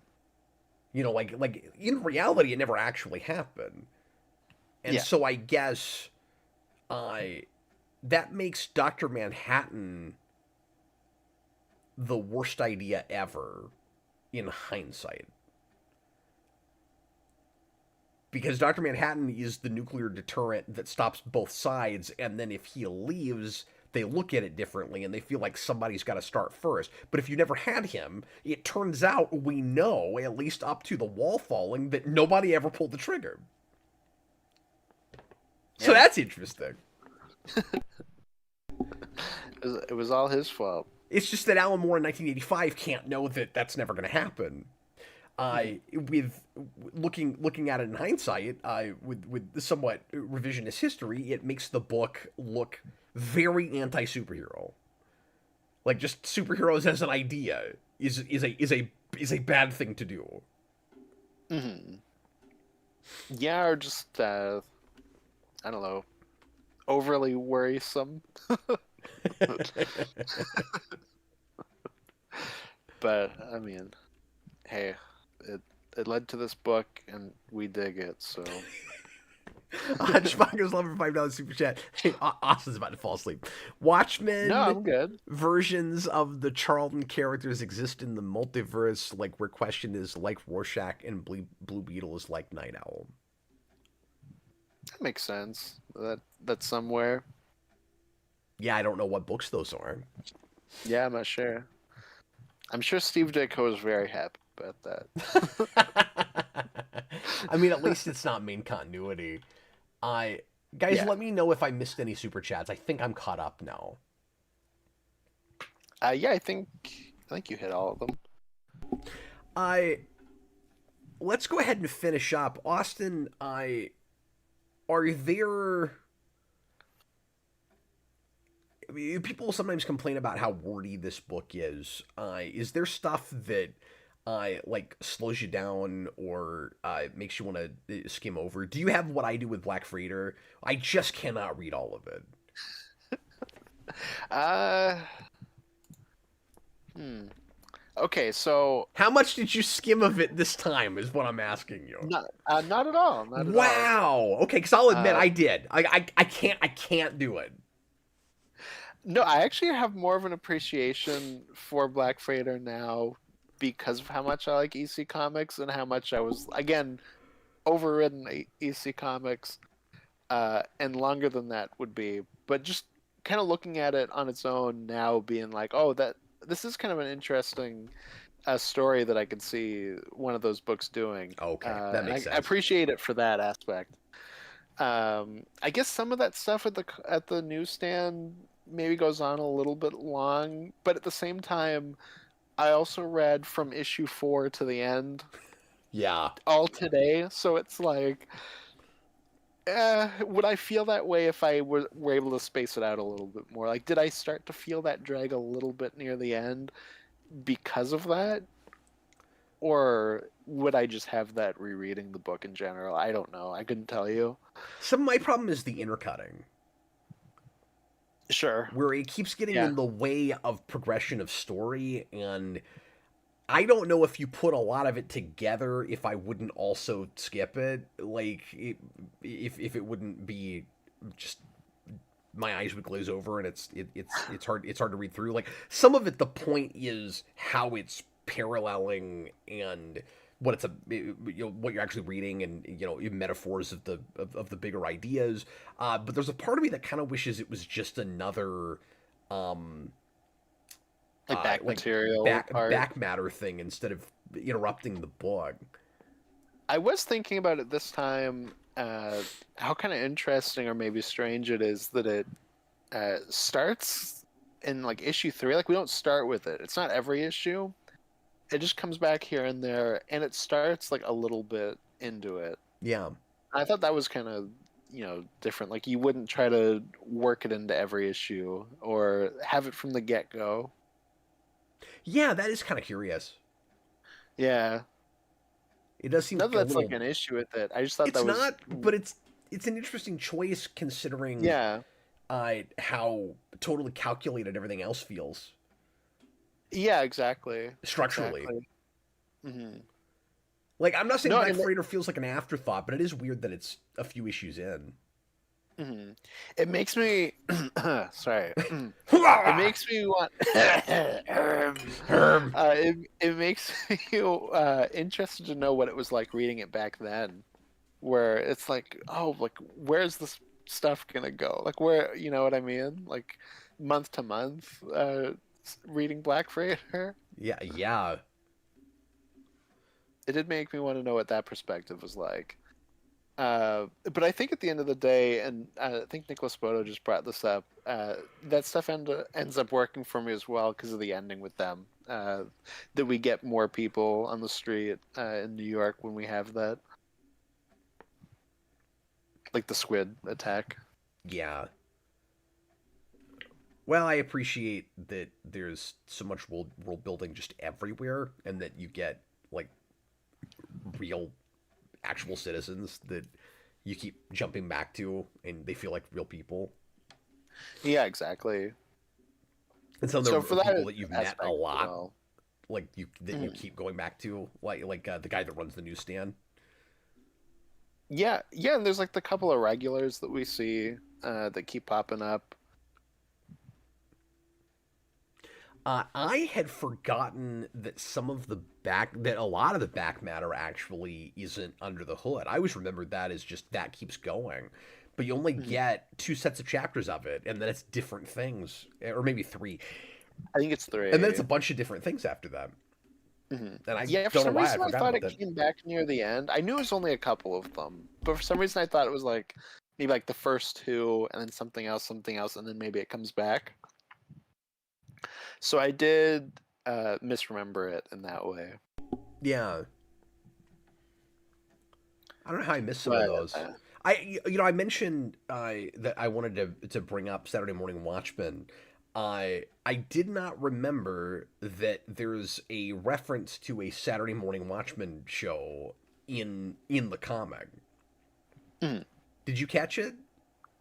No, I actually missed that. Okay, so there's That's with a Ozymandias, I'm guessing. there's a document toward the end with a correspondence with Vite and the action figure company. Yes, because that was I think the second last or the last one, and it was the last two that I had to skim. That So I that probably just one, missed it. yeah, and like I did skim that. I didn't read all of it, but that I caught in there, where there's this letter where the action figure company guy is being like very unethical corporate man, and is going, we should make action figures of all of these heroes that aren't even allowed to be heroes anymore. And I know that Malik just died, but let's make him too. I think we can legally get away with it, and it's like it's really screwed up. And then he brings up something about a Saturday morning cartoon show, and it's so close to just being called Saturday Morning Watchmen that it made me wonder if that was actually the spark of the idea for that. Maybe because the thing you get at the beginning, because it's Harry Partridge that made that. It's like Happy Harry, and that's like a random thug name at the beginning of this book somewhere. Oh, is that So why? that could be. Uh, I assume so, because it popped up and he did this. So Oh, I never thought about that either. Okay, great. He says, "Oh my god, I finally understand why John turns into a car in the cartoon. It's because he makes all the cars electric in the book." yeah, no, genuinely, that video is the greatest adaptation of Watchmen because it's the only adaptation that like clearly read this book and like has weird deep pulls. Yeah, it's great. No, somebody was a real It, fan. it very clearly gets this material. Oh, That's also. no, Oh, sorry. go ahead. I remember what it is. It's that this is why I was thinking that that guy was actually thinking about that letter when he made Mhm. Saturday Morning Watchmen, because the head of the action figure company says, "I want to also make a figure of Bubastis Mhm. I because do remember that part. I Yeah. want to make a figure of Bubastis because the people making the cartoon show are pushing real hard for Bubastis to be a pet sidekick." And Saturday Morning Watchmen opens with Bubastis, the Reds are polluting the lake. What do we do? Oh, Uh, oh, absolutely, he absolutely, totally was looking at that. 100%, 100%. Hey, do you think that the owl coat looks as funny as I think it does? Yes, I think it's hysterical. I also love that he's like, "Hey, Rorschach, you want me to get you something warmer?" And he goes, It's "No, fine I'm like good." this. No, he brings back fine like this. It's great. Yes, yeah, exactly. Also, for Saturday Morning Watchmen, one of the greatest parts of that video, besides just the video itself, is if you go to that and you read through the comments and people list their favorite episodes of the show. There's some really amazing and clever ones in there. Um, that people have thought of, where it'll be like, my favorite episode is the episode where the comedian stumbles in on the secret that Ozymandias is doing, and he has to learn to like mind his own business. Like it's like all things from the book, but like Saturday morning lessons. That's so good. And, they're fantastic. It's still one of the best YouTube videos of all time. 100%. 100%. Braden, retroactively, the alternate history is somewhat flawed, as both sides of the Cold War were looking at a conventional conflict as opposed to a nuclear exchange. I don't know if I agree with that, Austin. Because there's talk of like acceptable losses and like if we fire, like how much of them can we take out before they retaliate? Like, Hmm. Yeah, absolutely. I mean, I guess do you see what he's getting at with that? Because well, I think I'm not really understanding how they're looking at it as a conventional conflict.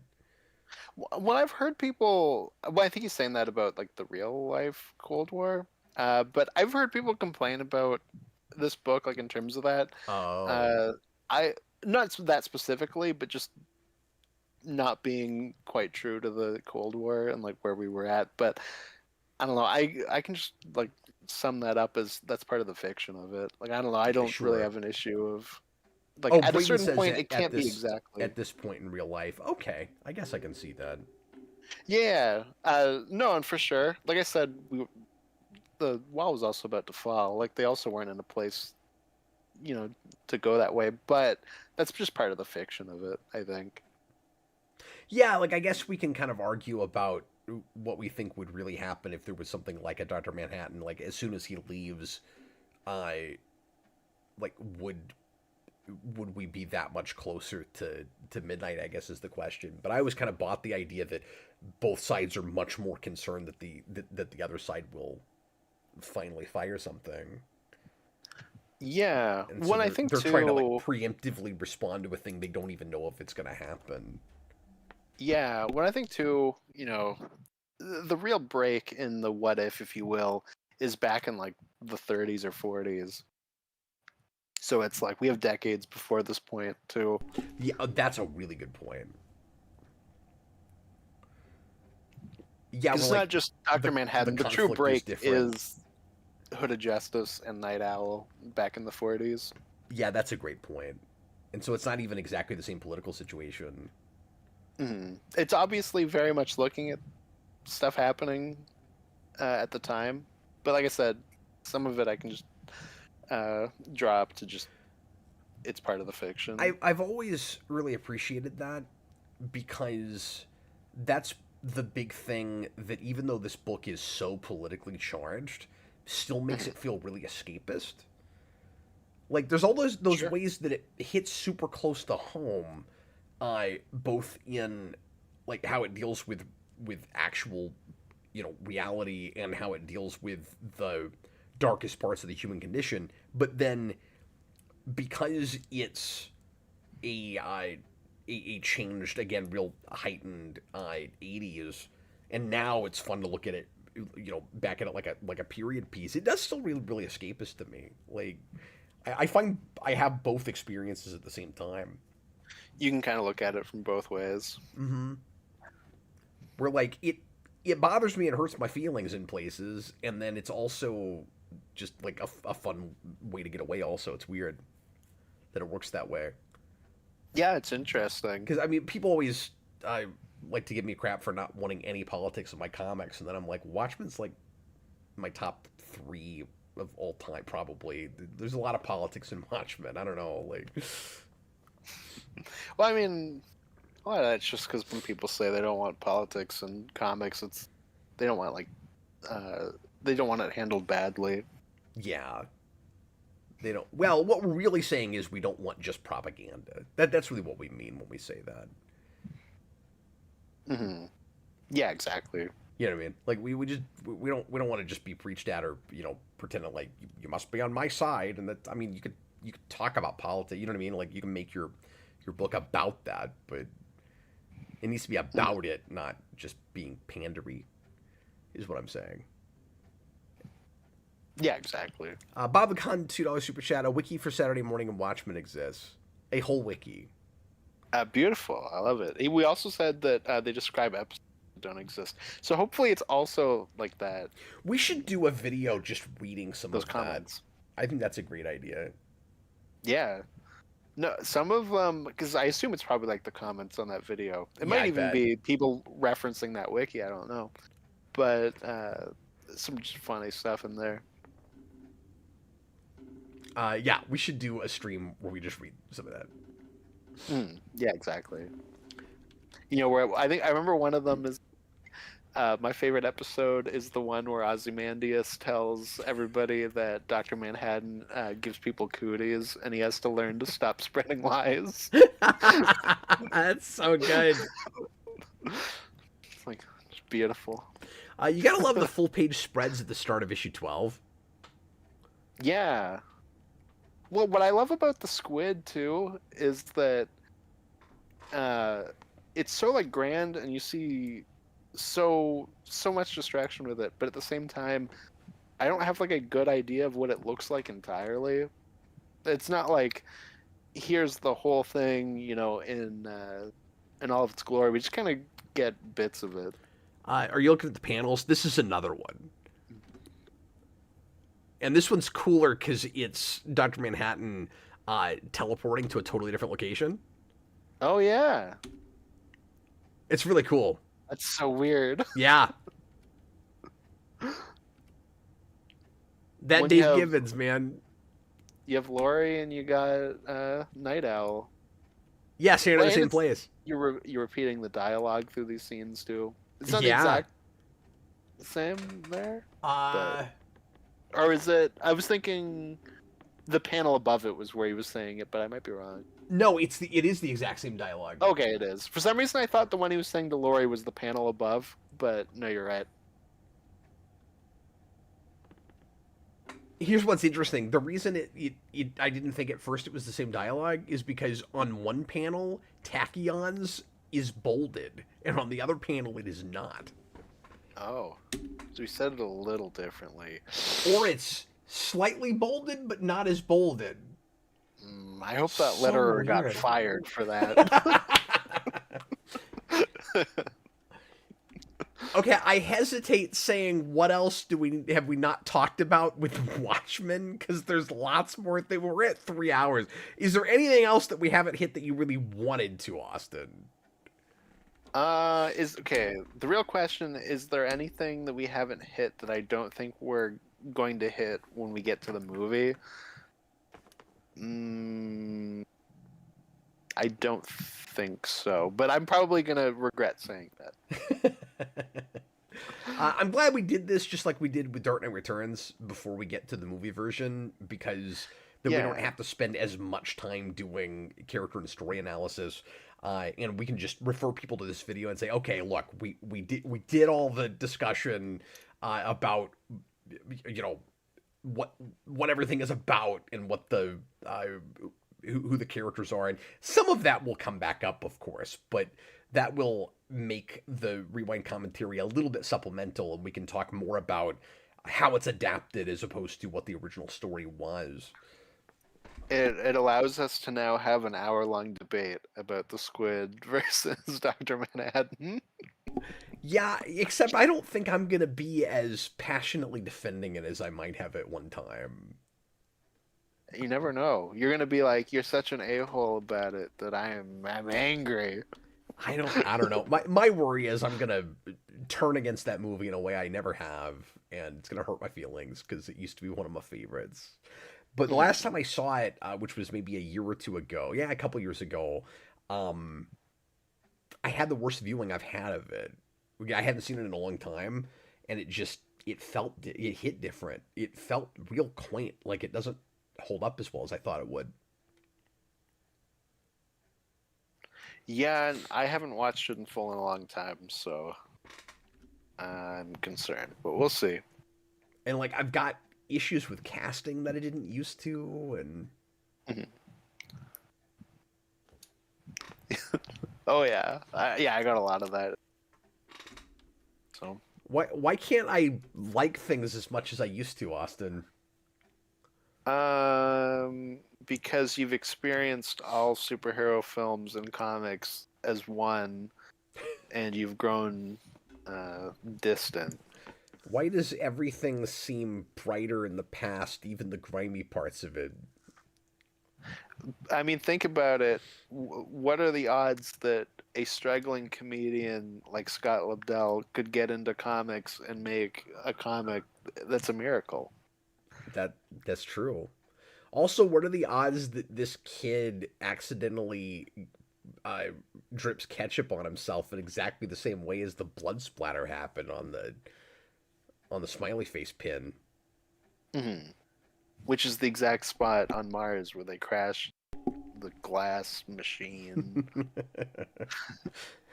I think the biggest crime with Watchmen is that there was never a gigantic playset made of that machine. That'd be awesome. They should have done it for the cartoon. If Ozymandias knew about that, he would have made that in the book. They had a decent figure line for the movie, and they made an owl ship, but they didn't make that thing. I wish That's I unfortunate. I wish I'd bought the owl ship. That stuff's all expensive now.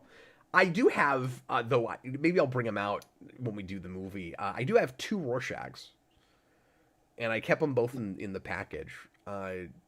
Two of the only figures that I kept in box, but I did do that. And one of them is the variant without the mask. So I have the Kovacs one, and I have the regular Rorschach Without one. his face, you mean? Yeah, without his face. Yeah, it's great. That is great. People are asking us what cut we're gonna do. I am leaning toward the director's cut right now, as opposed to the ultimate cut.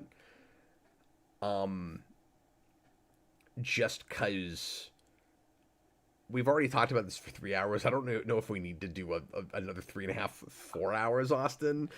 Cap's just like, I skimmed Black Freighter. I don't want to I have to don't. watch Black Freighter. I don't want to sit through it. I'm not gonna have anything to say through all of that. Like, I've never seen it, so I have no idea. But I'm fine with whatever. I don't care. I mean, if you really want to do Ultimate just because you haven't seen it, we can. But I genuinely, I'm fine with either cut. Nicholas Bodo says director's cut would be best. That's kind of what I'm thinking, and I think like they're both on Max, which is kind of Mhm. cool that Max has the ultimate cut. But for people that have it on disc, like more people will have the director's cut. Uh, the theatrical's right out. I mean, I definitely want to do directors just because it's a little longer. We'll have more time to talk, and I do think the theatrical is a little bit too cut down. Although there's also, I didn't think about it until we read the book again. There's a Yeah. subplot that they add that's not in the book. That's irritating. Oh, what's that? If memory serves, where they do a thing where at some point the government detains Lori, which is in the theatrical cut but wasn't in the or in which is in the director's cut but wasn't in the theatrical cut. And I was like, wait a minute, that doesn't happen in the book. No, they're basically like get lost. Yeah, I guess that's expanding the whole like them checking to make sure she doesn't have cancer. I guess, but we kind of gloss over that real quick. It is basically just a scene where they go get lost. yeah. I can't remember why, but they detain her and they treat her kind of poorly, and then she breaks out. And Oh, I don't remember any of this. it's been forever. I Yeah. don't think I'm making crap up. I think that happens. Hmm. Yeah, weird. I might just be a crazy person. It's possible, but I'm pretty sure that's in there. I'm waiting for somebody to tell me in the comments if that's in there. It's the Lori cut. Oh, are They you gotta break serious? in and Okay, Lori great. out. Said they took the director's cut off Max. Now they've only got the theatrical and ultimate. Freaking damn it! Now Never compromise, even in the face of David Zaslav. now I really don't know what I'm gonna do. Yeah, I'm like, how long is the theatrical? I do feel like we'd get a lot of complaints if we did that though. It's probably like 2 hours, 210, 220. Maybe I'll put out a poll and see what people think. Yeah, you could do that. Everyone's gonna vote for Ultimate, though. I hope you know that. Yeah, well, even the theatrical version is apparently 2 hours and 42 minutes. Wild. I don't remember it being that long. So I mean, Fair enough. that would probably Well, the give us enough. director's cut, I feel like, is only like 10 minutes longer, but I could be wrong. No, Is it's it not? 24 minutes longer. Okay. Yeah, because like I said, it's got that weird subplot, and it puts back Dryberg's death, like or Dryberg, Hollis Mason's death. Well, Hollis Hollis Mason, Mason's death is like the only thing I remember that they added. So it's like Yeah. I know that they added one scene. So it's like I don't know what else is added. So Hollis Mason, who we barely even mentioned in our review, but he's cool. He's a good guy. yeah, it's sad when he dies. Oh, and there's a whole thing that I didn't notice before, and I don't know if this is intentional, but I don't have a read on this right now because it hit me right before we started broadcasting because I read right up to the wire. But in his 90-page monologue, Veidt keeps going on about knots. Like he's talking about Egyptian stuff and Alexander, and he keeps bringing up something about Alexander, I think, and like in knots. And then you got the whole knot top thing, and I need to look closer at that and see if there's any connection with those ideas. Yeah, I'm not sure. I haven't really thought about it. But there's probably something there. I'm just putting a pin in that because I never thought of that before, and I don't know what to do with it. Roboter says Hollis Mason is not a good guy. He wrote that tell-all book and sold everyone out. Well, he sold out people that, people probably needed to know about. I don't know. No, I mean, yeah, his book's fine. He's like Rorschach. I mean, he needs to get the information out there. exactly. That's the ultimate parallel, really. John Kelly, Ultimate is only 3 hours and 55 minutes. Cowards. Look, the only reason I don't want to do it is because I don't want to sit through Black Freighter. Like, it is the best. I know that's the only reason. It is the best way to watch it, except for that. I just don't want to sit through Black Freighter. I don't want to have to try to analyze Black Freighter. You can put it at like 0.15 speed when Black Freighter's on. No, that would slow it down. No. You said 0.15, 1.5. 1.5, whatever. It's late. I'm just giving you crap. My brain is soup. Well, thanks everybody for watching. Hope you enjoyed us finally doing a deep dive discussion on Watchmen, and we'll talk more Watchmen on Friday, where we'll either do a 2-hour and 42-minute cut or a 3-hour and 55-minute cut, but nothing apparently in between. No compromise.